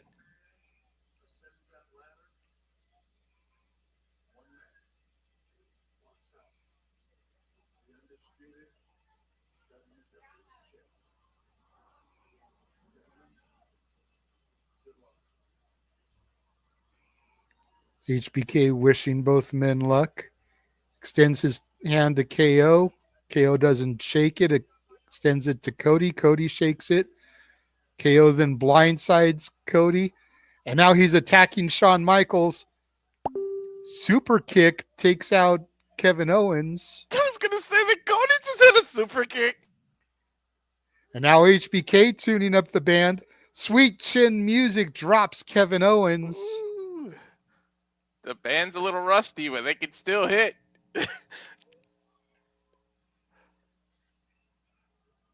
Come on, kick Cody too, just for the hell of it. No.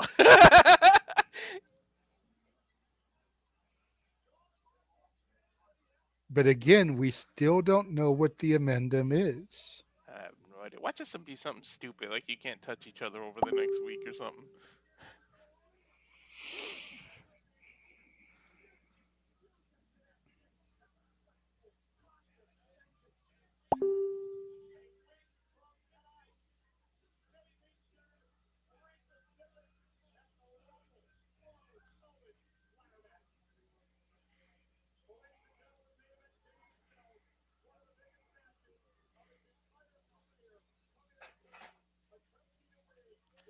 Wow, they're showing.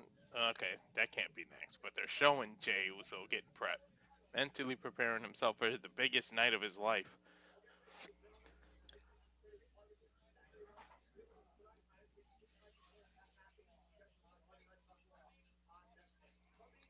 So, just as a little reference, because somebody shared it in the No DQ chat, apparently KO's t shirt is a reference to one that Terry Funk wore once upon a time that said Dusty sucks eggs.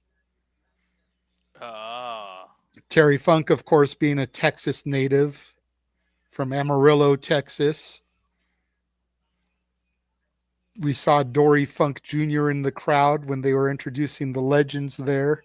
Hacksaw Jim Duggan, Ted DiBiase. So a little Terry Funk reference there. dude, I love how they're doing this tail of the tape between these two.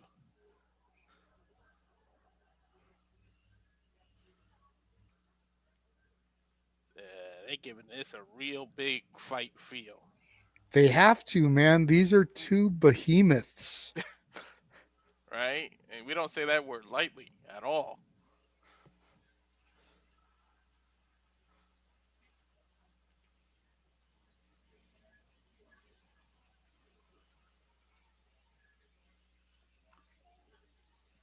I want to see Jacob do that pop up Samoan drop to someone of Braun's size.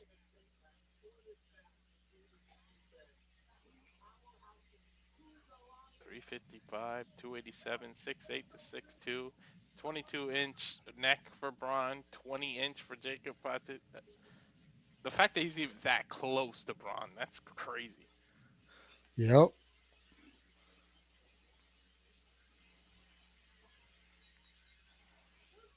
The one thing that I feel Jacob Fatu has in his favor, because we just saw on that tail of the tape, he gives up the height, gives up the weight, even gives up the muscles and his bicep and everything. But the one thing I think Jacob has in his favor is his youth. He's younger than Braun. Despite some of the big matches he's had and some of the arenas he's had them in, he's less banged up, bruised, and beaten than Braun Strowman is. And that's the one thing that's going to seriously play into his advantage here in this matchup. Yeah, I mean, Braun just returning from an injury, so we know he's really beat up.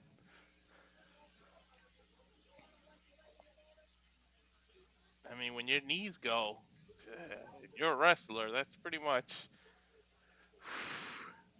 the last straw in your career, to be honest. Once your knees go like that, Braun's had so many surgery on his leg, knee area. That's what's up with a lot of big guys.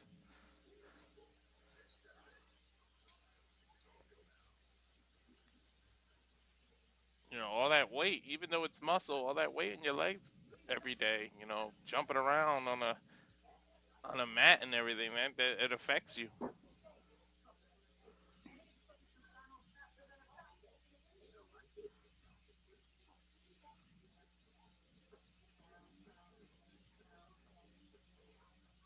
Why am I bopping my head to a damn commercial?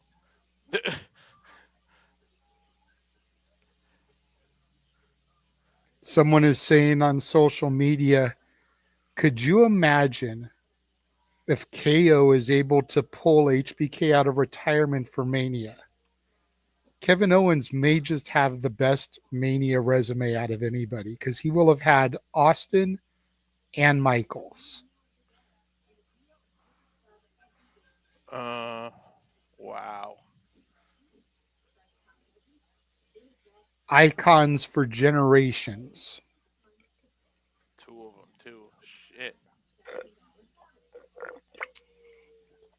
You might as well start a streak, right? Pull Undertaker out of retirement. You gotta face him. He's like the unretirement guy.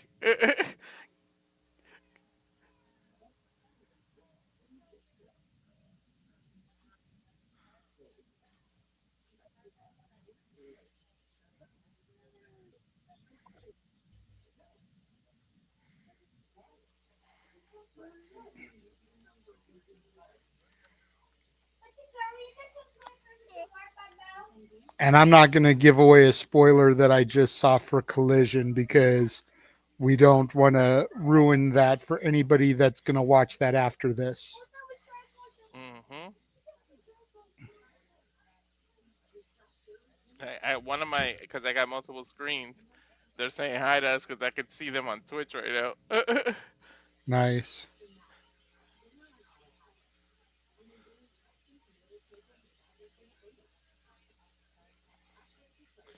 Because Twitch doesn't let you double stream, so it's the AEW one that's there.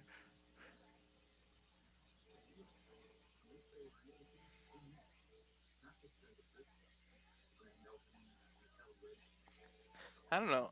As much as that'd be awesome moment for KLJJ, I don't know if I want to see it, especially after the last time HBK came out of retirement. Even though we don't talk about that, like, stay your butt in NXT and run our program. Yeah, I feel like if Grayson Waller wasn't able to get HBK out with the storyline that he had back in NXT, then KO shouldn't do it on the main roster. Because that cheapens the whole thing that Grayson Waller had going. Mm-hmm. Because the storyline Waller had, it would have warranted him coming out of retirement for, but he resisted. He refused. Mm-hmm. So to do it here, that just, it almost makes NXT seem not as important, and HBK is running NXT. Exactly. So it's like, y'all ain't worthy of me coming out of retirement for, but I'll do it for them. Yeah. Monster of all monsters, Braun Strowman in the ring. One tough son of a bitch. And now here comes Tamatonga, jaw jacking as they begin to make their way to the ring. I like Jacob's Samoan werewolf shirt, man. I want that shirt. Yeah, I'm thinking about getting it. It reminds me of, remember the Shield had that like wolf shirt, or the Mm-hmm. dog, the Hounds of Justice, or whatever it was. Well, what it reminds me of going to the wolf shirt, especially since it's red and black, is the old NWO Wolfpack shirt. And I love Jacob's. I like his promos before he gets to the ring. I love that they do this. Mm-hmm. No more I love you solo, but maybe I don't know. It sounds more badass not saying Jacob. Just say I love you Fatu. Say his last name. Mm-hmm. And I like how Jacob is kind of doing his own play off the Ulafala. Like Mhm. he's not actually wearing the Ulafala because he is not the tribal chief, but he's got the lei around his neck, kind of symbolizing Mhm. a Ulafala of sorts, Mhm. Get off me, telling the kind of crowd. making it his own.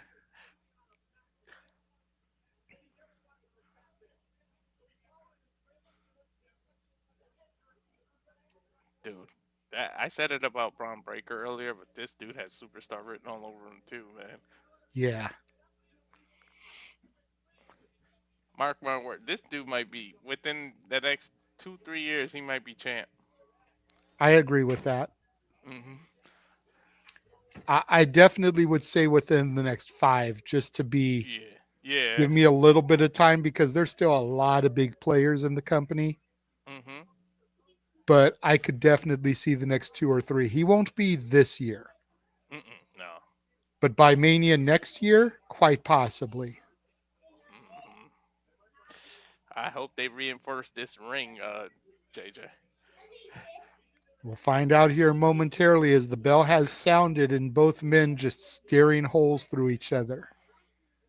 Collar elbow tie up to start things off. Braun just throws Jacob Fatu.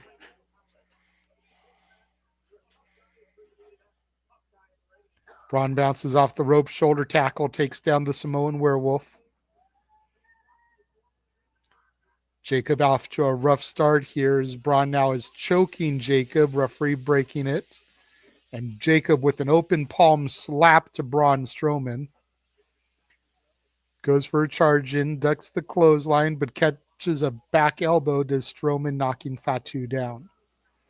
Strowman charges at him, clotheslines him over the top rope. Again, if this was the Rumble, Jacob Fatu would have been eliminated. I love when that you're referencing that because it's just a week away. That's why I'm doing it. Because, I mean, both these men will probably be in the Rumble, and this could very much factor into things. Tope Suicida through the ropes from Jacob Fatu, knocks Braun down. They showing the replay of it. Look how he cleared that rope. Yep. As we go to commercial, fuck television. Oh, definitely in the middle of a But thing. yeah, that's the reason I'm doing it, man. With the Rumble a week away, gotta remind people. Believe Second it or pay. not, Walter, there are probably fans watching us right now who've just gotten into wrestling and maybe have never seen a Rumble before. That's true. So it's good to have that information for them now so that when they get to the Rumble next week, they are already prepared for that stuff. True. It's really true. Both feet must touch the floor. God damn it! Now I'm getting a Taco Bell commercial. I'm hungry, dude. Right? I just had that too. Now I'm a TurboTax one. Still smelling the chicken frying.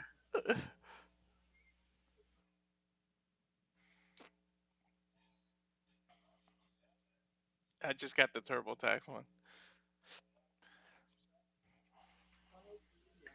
Had to ask how much longer it was going to take for the dinner to be done because it smells so good. Oh, during when we Sounds read the trailer. sounds like it'll be done before the Saturday night's main event is, so I'll probably be able to eat during our 1 hour break here. Nice. Yeah, and I'll be think about it. fully fueled when we start the shenanigans at 11 o'clock Eastern, 8 Pacific, as we fantasy draft our very own Royal Rumble matchup. We have 8 confirmed participants this week, including the Saturday Shenanigans debut of Shadow Batash. She will be coming out of the comments section in the chat room and onto your screens It's to great help for us us. draft our men's and women's Royal Rumble. It's great, and it stinks a little too, because that means we're losing a potential super chance from her. But it's great to have her in the front of the camera. Exactly.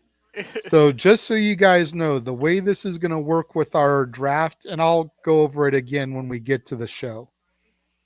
We're going to go around the room with the 8 people that I know about. And if we get more before the show starts, then we get more.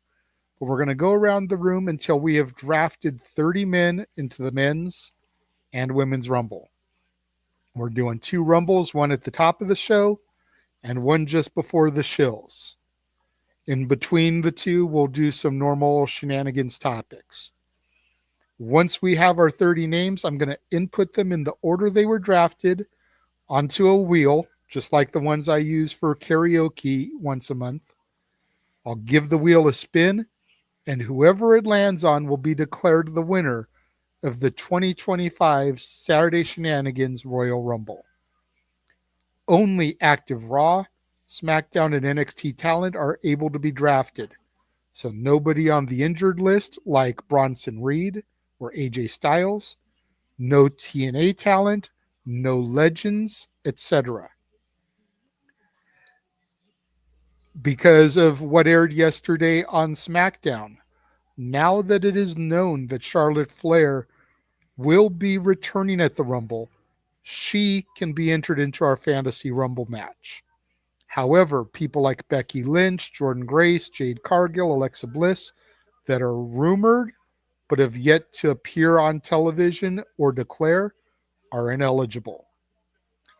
We'll be drafting as Team Saturday Shenanigans, not as individuals. We're not doing 8 individual Rumbles.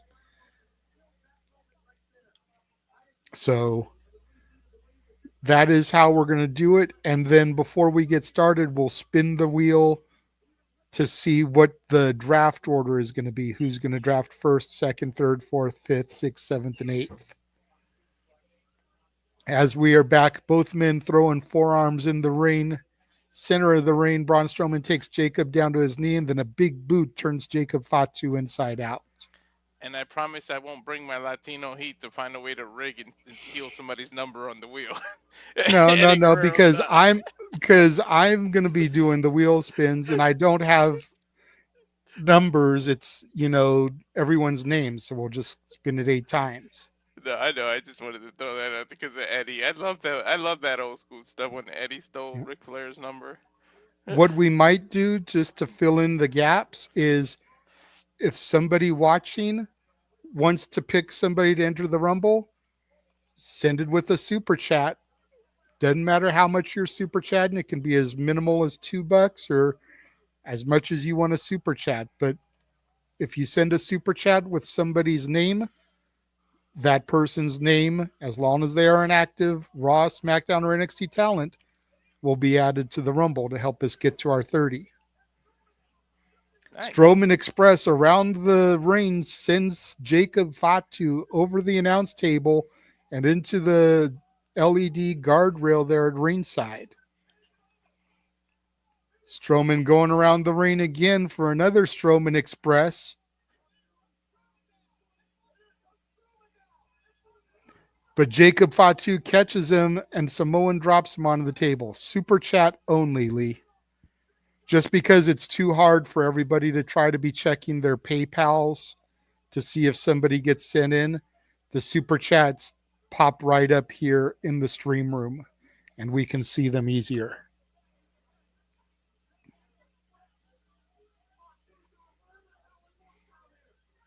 It just makes it a lot easier. I know that means I get the money and other people don't get it, but like I said, it's too difficult for everybody to be trying to check their PayPals to see if money comes through. That would end up having to slow down the proceedings. And we want to try and get our rumbles done as quick as possible so we can get to other typical shenanigans topics. Yeah, today will be some shenanigans. Damn, Fatu, it's just holy shit. Multiple hip attacks, or as the great Rikishi called it, backing that ass up. Mm-hmm. I think that might be the seventh one right there. Jesus. At some point, the referee's got to step in for the well-being of Braun Strowman here. Dude, Braun's got snot hang Oh, coming out. there he is, referee getting right in the middle of him, preventing him from doing it again. But Jacob Fatu doesn't like it, puts his hands on the referee, throws him outside the ring. This could call for that disqualification we were talking about earlier, allowing Braun Strowman to get the victory while keeping Jacob Fatu still strong. Two more from Fatu while the referee's outside the ring. There goes the bell. That's Referee has called for the bell, waiting for the official announcement from Lillian, but I believe this is now a disqualification thanks to Jacob Fatu putting his hands on the official. Which it not only cost him the match, it's going to cost him his wallet, because every time you put your hands on your official, they fine you. Lillian is scared to make the announcement as Jacob Fatu goes over and grabs a steel chair from the timekeeper's area and chucks it into the ring. Yeah, he almost tossed it all the way over the rope, right. the other side.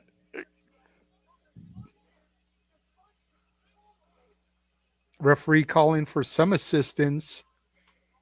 It looks like Nick Aldis, some security. Jacob Fatu just throws the chair at one of the security guards, clotheslines the other one. We called it. We knew this is how it was going to end. We knew they weren't going to really. Nick Aldis trying to stop Jacob Fatu. Another security guards getting into the ring there. Got three more security. Davari, Petey Williams, road agents into the match now. Take mental notes, JJ. You never know who's a future star dressing up as a security right now. Oh, I know. How many times have we seen our boy Gino Rivera? Gino told you so as security. Mm-hmm. And he lives in Arizona, New Mexico, so Texas is not that far for a drive for him to be in this type of segment. Mm-hmm. I always love seeing Petey Williams in the ring, man. I miss Petey as a wrestler. Mm-hmm. Fatu, springboard moonsault. Best moonsault ever, Fallen Angel Christopher Daniels style. It's pretty much, this sucks that Reed was hurt, because this is what they were doing with Reed. And now even Tama Tonga is in there trying to back Jacob up like, bruh, let it go for right now. Yeah, enough, man. Because nobody can control this beast. Seriously, you let the Samoan werewolf off of the leash. Again, best moonsault ever. Connects. Braun Strowman is bleeding out the mouth. Nose, mouth, everything. Yeah, that means he's got some internal injuries. And listen, and the crowd is chanting Fatu. The crowd is chanting Fatu, yep. You got it out about a half second before I could. The crowd is into this from Jacob. How can you not be? Be honest. Like, Fatu looks like a beast, a monster, and a superstar right now. But Jacob Fatu getting back into the ring now. Not letting it go. Going for a third moonsault now. Connects. It's just like Bronson Reed when he was doing this stuff and stuff. Didn't you get into it and like Reed more? Like, the crowd even started liking Reed. Mm-hmm.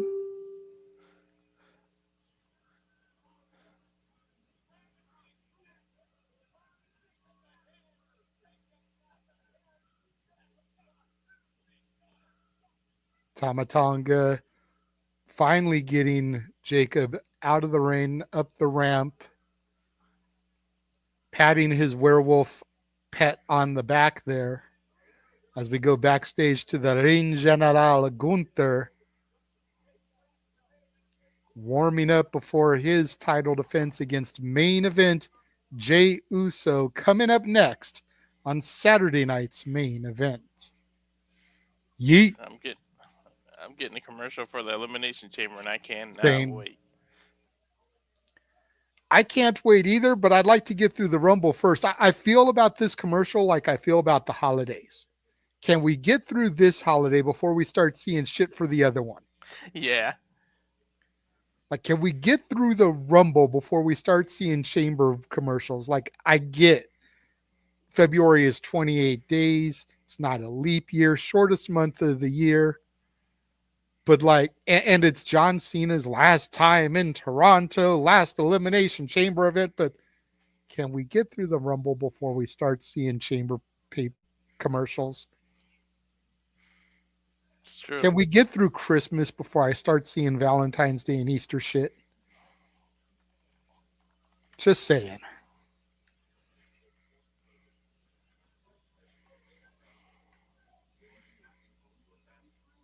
Well, we got about a half hour left in Saturday night's main event. All that's probably going to be left is the Gunther Jey Uso match.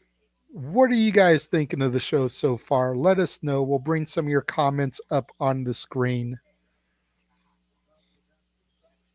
All in all, I think this has been a fantastic show, despite the fact of the predictability, despite the 4-match card. I think everything has flowed well. There hasn't been a lot of wasted time, wasted motion. Everything has flowed very well. Yeah, Matthew's saying predictable results, but been loving the show overall. Safet says it's a solid show. I see Charles just popped in here. What's going on, Charles? How are Charlie Brown and the gang today? Well, you get that, right? Because Charles Schultz created the Peanuts characters. So. I get it. That's why I said, that's why I laughed. Daniel says both AEW and WWE are putting on good shows tonight. That's good. No spoilers, of course, but I look forward to seeing what Collision brought us. You know, like I said, I already know one spoiler because I've been going back and forth to socials, you know, kind of checking on the tweets that I've put out there, the messages I've sent to people regarding shenanigans tonight, trying to get a full panel, trying to bring some people in. We may have a ninth, the ninth being Keen A-Train, who's been on the show a couple of times. He said he may or may not have some last-minute plans.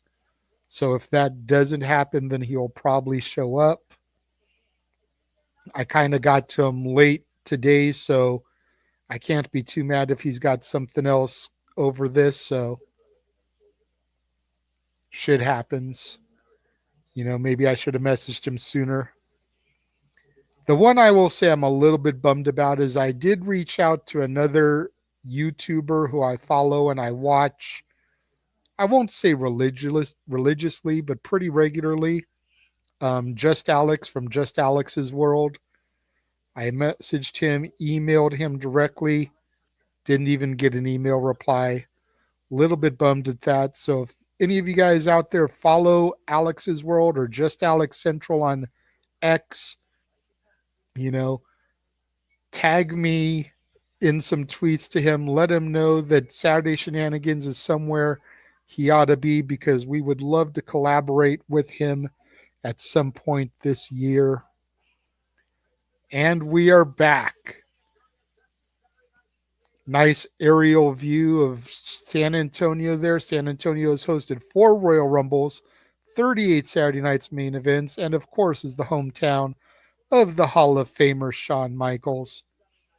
97, 07, 17, and 2023 Rumbles, all from San Antonio.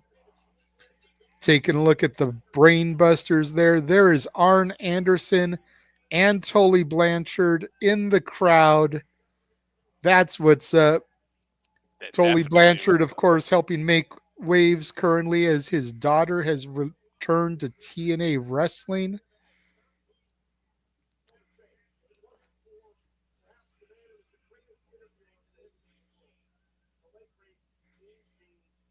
talking about Mean Gene Okerlund. They called him the greatest interviewer in the history of this business.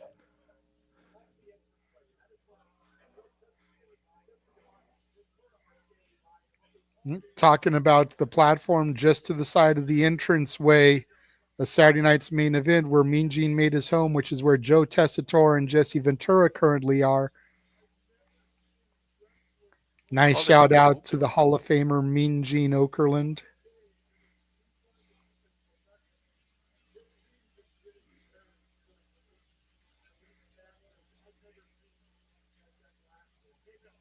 Jesse talking about how personal some of these rivalries are here in WWE and how he's never seen a match as brutal as Strowman and Jacob Fatu was.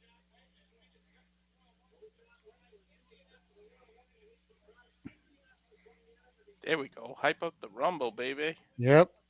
Taking a look at some of the people that have announced themselves for the 30-man Royal Rumble match. Of course, we've got the ladder match for the undisputed WWE Championship. I hope this video gets posted to social so I can rip these graphics for our watch along. Right? Who? Tag I titles will be on the line 2 out of 3 falls. Motor City Machine Guns versus DIY. Kind of stoked for that. And then the Women's Royal Rumble match. We finally got some movement in that match as Liv Morgan, Raquel Rodriguez, Bailey, Nia, Bianca, Charlotte, Naomi all have announced their declarations, their entry into the Rumble. Whatever So happened to many the people there that could be, you know, viable contenders. what happened to the? Remember they used to fight and whoever wins would be number one, whoever loses number 30. What happened to this old school concept? Hey, we've still got Raw and SmackDown before. Maybe we'll get something like that. True. Triple H talking to iShow's Speed, inviting him to the Royal Rumble. So it looks like iShow's Speed will be in the house in Indianapolis. Not in the prime suit. Right? Well, I mean, hell, we already know Logan Paul's going to be there. So hmm he's supposed to make his Raw return this week. Probably going to declare himself for the Rumble. And look, Jey Uso is doing the same thing Jacob Fatu did, except his lay is white. Dude, Jay has been creating memories that fans will never forget because he always finds a little kid that on the stairway Mm-hmm. does like an interaction with him. That kid would never ever forget that day in his life. Yep. San Antonio, Texas, main event Jey Uso is now in your city. And guess where he's at? In the main event. Yep, right? What a Jay has concept! lost his lay there. I Fell think. off while he yeeted. Oh, I didn't know if it fell off or he gave it to a fan. It looked like it fell off. Either it fell off or it was snatched off. And to your point, there's Jey Uso with a young fan as they begin to yeet in the stairwell. A memory that will last a lifetime, man. Yep. You know his older brother's a little jealous. Look at his brother stare at him. Like, God damn Yep. it! Should have been me, man. Right? I knew I should have wear that stuff. Oh my god, As his we brother go to could. commercial here.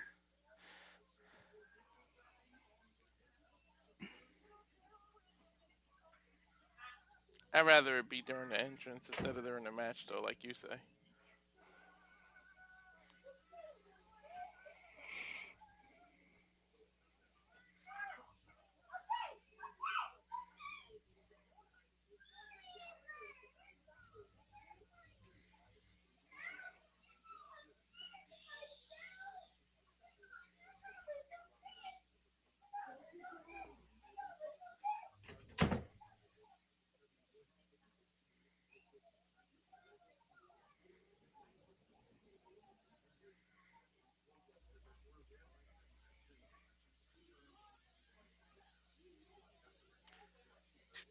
These damn commercials.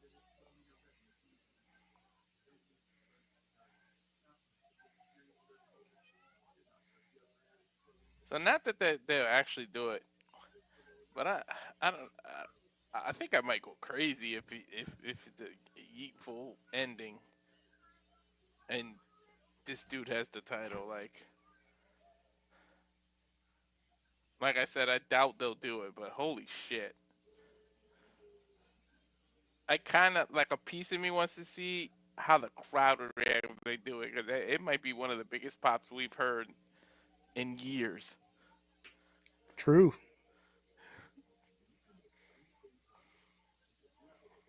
Very, very true.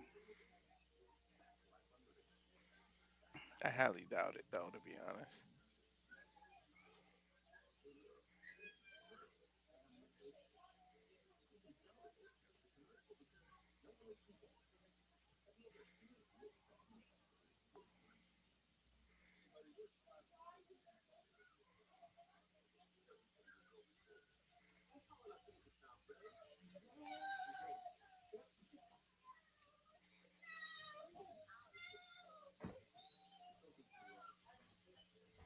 Here we go with more foods. Now I'm getting a 3 for Me chili commercial. What the? I'm getting a Disney cruise commercial, which that's something I've always wanted to do. I'm a huge Disney fanatic.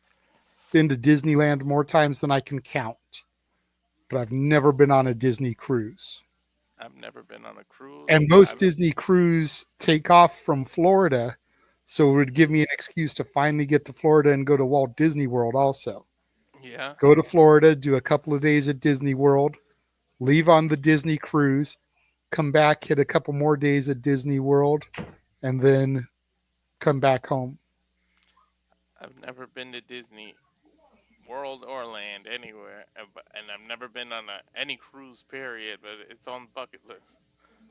Well, once you move out here to California, I'm sure we can probably arrange that considering where our good buddy Jeff Meacham is tonight. So, Mm-hmm. and why he's there. So, That'll be a nice meetup. get to meet for the first time and hang out at Disneyland. Now we're taking a look in Vegas, all decked out for WrestleMania. I wonder if it actually looks like that right now, or if that's just shit they did to get some drone shots. Yeah, I don't Like, is know. it really all that decked out for Mania? I got to ask some of my people that live out there. Because something tells me they just did that to set up some of those drone shots. Yep. But it's possible with Mania being hosted in Vegas and it only being a couple months away that those signs out there do have the superstars, at least in rotation, popping up.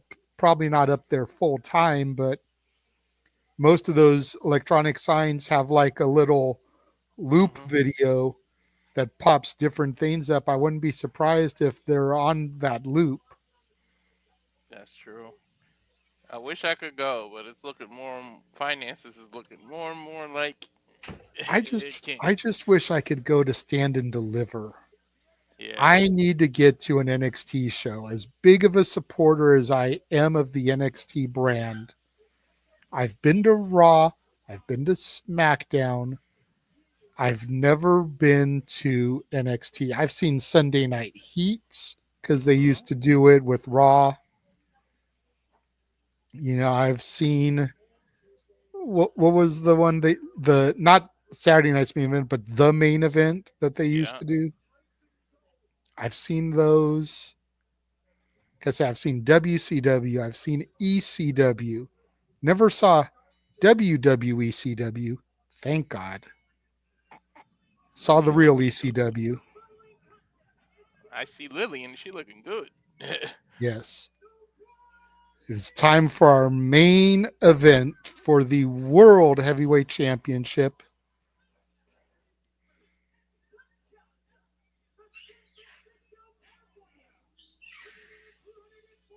Yeah, once I move to Cali and NXT comes there, we got to go together. Main event Jey Uso, the challenger, San Francisco, California, 242 pounds. And his opponent, the current reigning and defending World Heavyweight Champion, the Ring General Gunther. Minus Ludwig. That's the one thing I love about Gunther, and I will never take away from him as a heel champion. He does shit on his own. He That's true. doesn't need Kaiser out there to secure his victories the way Roman needed the bloodline. Gunther Absolutely. is a good enough champion that he gets shit done on his own. Bell Reigns and Gunther with a huge boot taking Jey Uso down right out the gate. Right off It the just bat. goes to Gunther's mantra of how the mat is sacred. You can't say things like the mat is sacred and then cheat and be underhanded and have all your cronies do the work for you.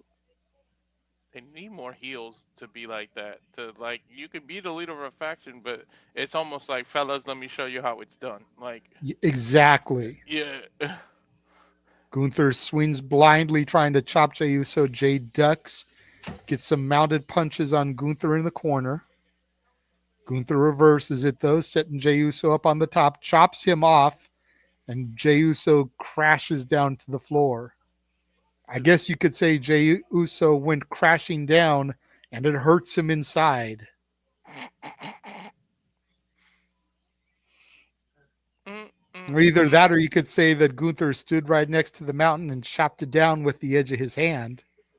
He's a real Either Austrian. way, it's a good Hogan reference, Yeah, he's a real Austrian, JJ. right? Well, unfortunately, I have received a message here that one of our participants has had to back out for the evening. We will not have Josh Mansfield as part of the festivities. So I need to pull his name. That now brings it down to 7.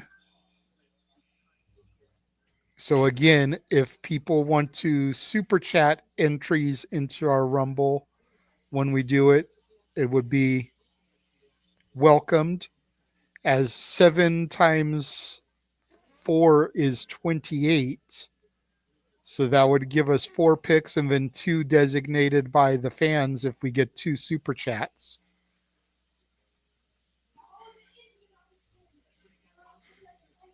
I can't wait. I cannot wait to see when who's gonna win ours Royal Rumble.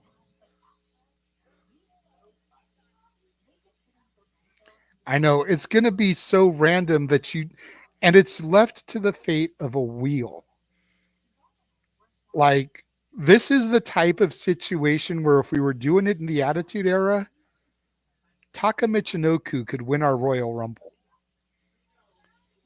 Mm-hmm. Realistically speaking, if he got drafted in, spun the wheel, his name could come up as a viable winner.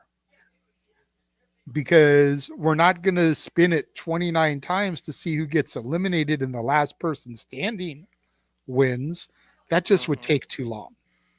Mm-hmm. It would be the most realistic thing to do, but that's going to take too long. Mm-hmm. But can you But imagine if just it? one spin, anything goes, man. Like, could you imagine if the wheel actually predicts the real winner? Like, it just synchronizes it, and that's who actually wins it. Hey, it's always possible. Weirder shit has happened, man. And it's one of the things we're going to get into on Shenanigans tonight. We've mentioned in the past how stacked this year's Rumble can be. Mm-hmm. I actually went onto Wikipedia and looked at the active rosters for Raw, SmackDown, and NXT only. And I came up with a list of 31 names of people who have held prestigious championships in their careers. Not all of them have been Raw, SmackDown, Universal, WWE World Heavyweight Champion, whatever. Some of them have been TNA Champion. Some of them have been NWA Champion.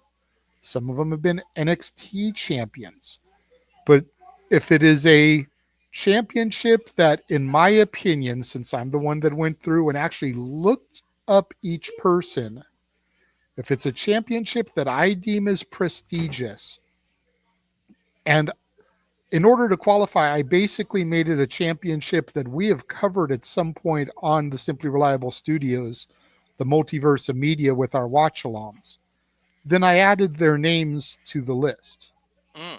And I came up with 31 names, not even counting Randy Orton, who more than likely will return Mm-hmm. because he hasn't been active ever since he got taken out with that package pile driver, and not counting Brock Lesnar,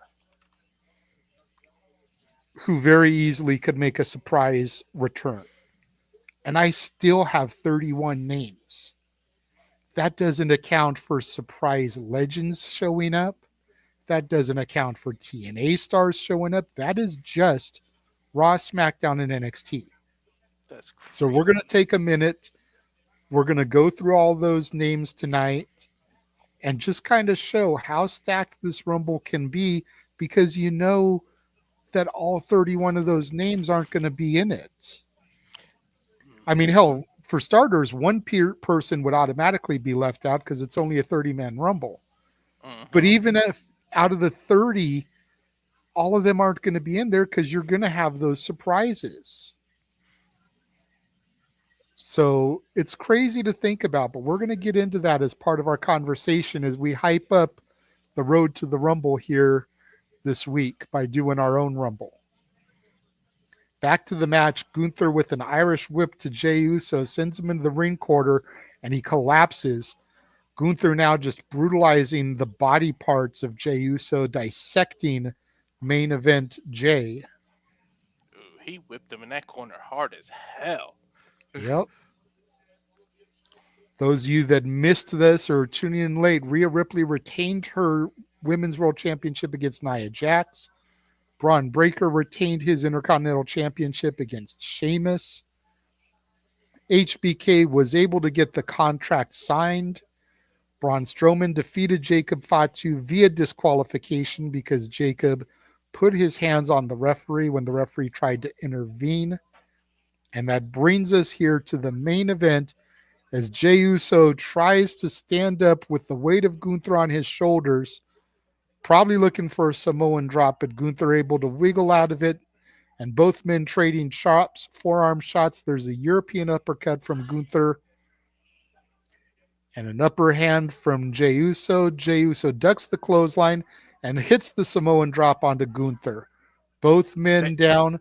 Critical moment from Jey Uso, but Jey Uso cannot let Gunther get back to his feet. He's got to capitalize and stay on top of the ring general. He barely hit that Samoan drop, too. Like, he struggled to get him up there. He's hurt. You can see it. Jey Uso back to his feet, but he's taken too long playing to the crowd. Shotgun drop kick from Gunther takes down main event Jey. Gunther setting him up, hooks him up for the powerbomb, drops him, high stack, gets the one, gets the two. Jey Uso kicks out at 2.5. And we've seen him beat plenty of people with that damn power bomb, so that Yep. says something about Jey to kick out. I'd love to see him do it the way I think it was Kurt Angle used to do it, how he'd power bomb them, then lift them back up and do it again. Mm-hmm. I think Gunther's just got that strength, that raw animalistic power that he could do that to people. Yeah, I remember Lesnar used to do it when he first came out, too. That was like 02 Lesnar. Oh, God, poor Spike. I remember him doing that to Spike Dudley. Poor guy.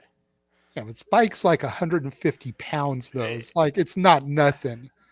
Yeah, but the way he did poor Spike, the way he landed. Angle was doing it during his Perk Angle days. Mm-hmm. And now Gunther with a boot to the throat of Jey Uso, choking him out. Referee trying to get the action back into the ring here.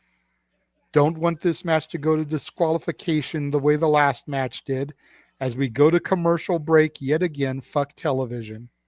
Come on, don't give us 3 commercial breaks. But now we go to a John Cena McDonald's commercial. So, it's food and it's John Cena. damn well John Cena does not put that kind of shit in his body. Hey, but you know what? Cody Rhodes told a story about Cena and Cody stopping at a McDonald's after a show Hmm. and how they wanted McFlurry and they tried to tell him that the machine was broken and Cena gave him like $100 and all of a sudden the McFlurries were made. Hmm. So it just kind of shows that maybe Cena does like a little McDonald's every now and again. You got to Oh, figure after shows, there's not a whole lot open except the junk foods. I love that they did the "can't see me" fade thing. That's funny. Hmm.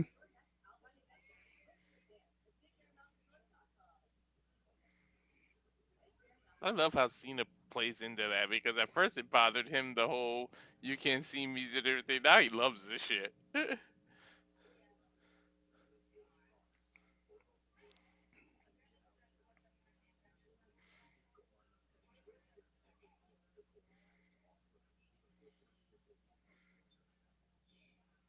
Okay, enough with the. I've seen the Progressive commercial like 20 times.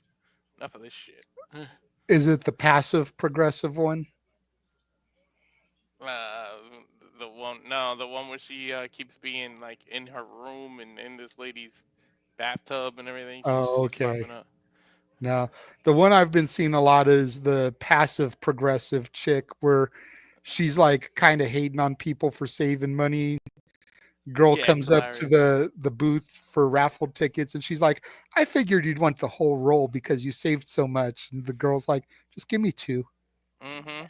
I've seen that when she was like, "Oh, maybe your son would get the goal now." Yeah, Yeah, I've seen that one way too many times. yeah. That one's actually pretty funny though. It was the first couple times. Now I'm kind of tired of seeing it. Mm-hmm.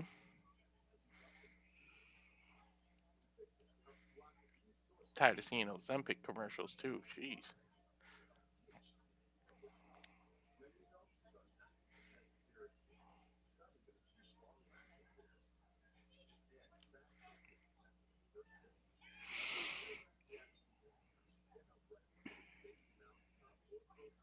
Well, ladies and gentlemen, we hope you've enjoyed our Saturday night's main event coverage.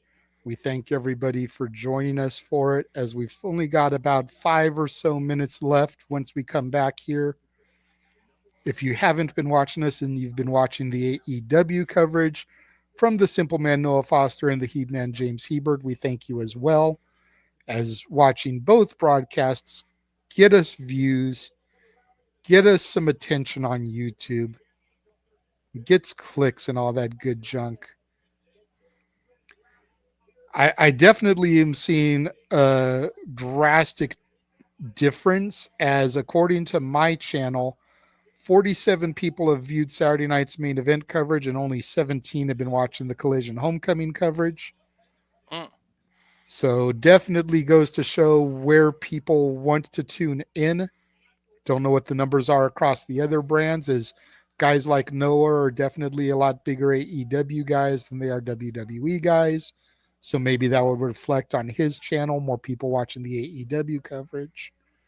But regardless, that's close to 60, 70 people that have been watching just on my channel alone tonight. So thank you guys for tuning in and everything. Mm-hmm. We are back here now live. Jey Uso going to the corner, going for the hip attack, shades of his daddy. Not quite the same after seeing Jacob Fatu do it 10, 12 times on the Braun Strowman in the last match, by the way. But, you know, it's a signature maneuver of Jey Uso, so you can't be too mad. I would have maybe spread the matches out a little bit more so that it wasn't back to back like that. But that's just me. Jay trying to go up to the top rope for the Uso splash. Gunther back to his feet, cuts him off at the pass.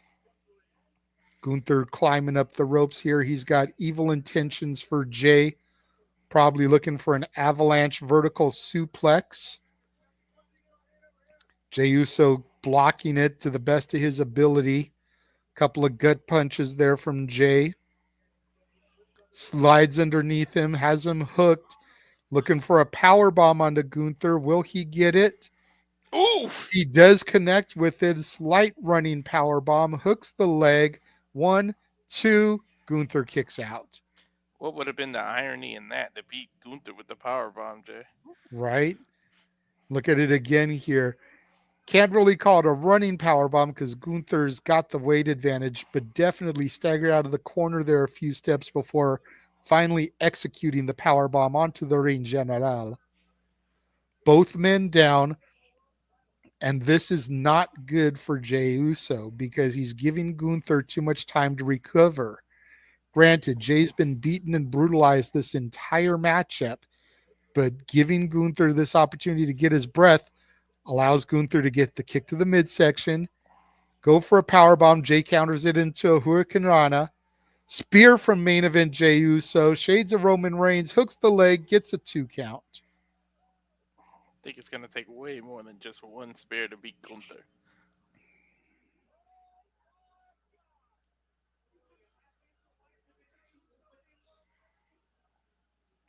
I think Jay's going to start calling for the super kick here. Connects with a super kick, just like I thought. In San Antonio. Spear again. And now he's setting Gunther up. Jey Uso climbing up for the Uso splash here. Uso flies, connects, hooks the leg. 1, 2, no. That would have been the opportunity to do it. You know Jey Uso is losing now. Mm-hmm. If it was going to happen, it would have happened right there. Super kick, spear, Uso splash, 2 3/4. Look at it again. The air he got on that splash. Picture perfect. I'm laughing because my wife watches it. When she says stuff, she always goes, "What happens if he farted right there?" I'm like, "Yo, only you would think of that shit." Jey Uso setting up, goes for another spear. Gunther turns it into a power bomb, rolls him through, hits another one. High stack. 1, 2, 3. That's it. It's almost what you said about the double power bomb, but he rolled through it. Yeah, he didn't grab the hands and do it a second time. There was enough of a break there. But your winner and still world heavyweight champion, the Ring General, Gunther. There was some oomph in that power bomb. I can tell you that much, though. But I think Gunther realizes that he underestimated Jey Uso. Jey Uso definitely brought the fight to Gunther here tonight. Mm-hmm. Yeah, he definitely took him lightly. I can't wait to see who Gunther's like Royal Rumble or WrestleMania opponent is gonna be. Well, obviously, he doesn't have a match at Rumble, but yeah, the 4 matches we've got are more than likely going to be all we get. If we get something else, it'll be added on Raw. Maybe an IC title match. Maybe Rhea defending her title, even though she just defended it here tonight. Maybe Tiffany will defend her title. But I don't see them really adding anything more. You figure the Rumbles are going to be about an hour apiece. That's 2 hours. 2 out of 3 falls is easily going to go close to 30 minutes. That's 2.5 hours.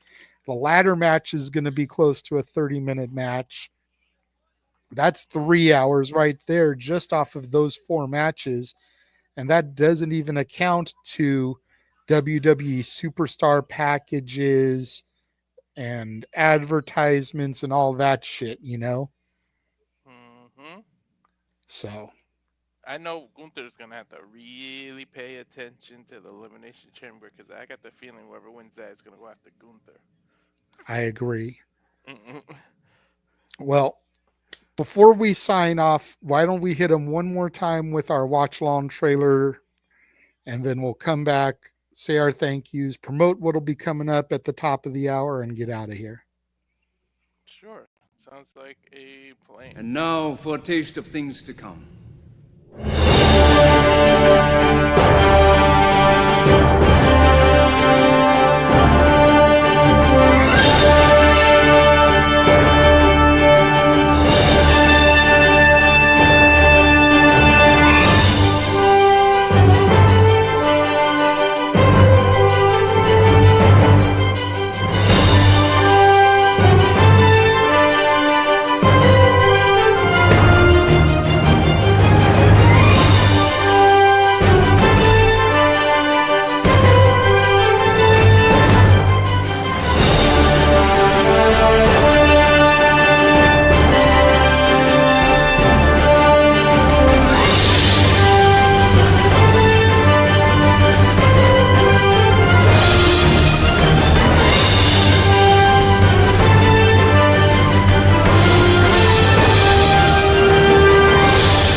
And we are back. Of course, Simply Reliable Studios is about all the wrestling, all the wrestling, all the wrestling, all the wrestling, all the wrestling, all the wrestling, all the professional wrestling and combat sports and contact sports and just about anything you can think of.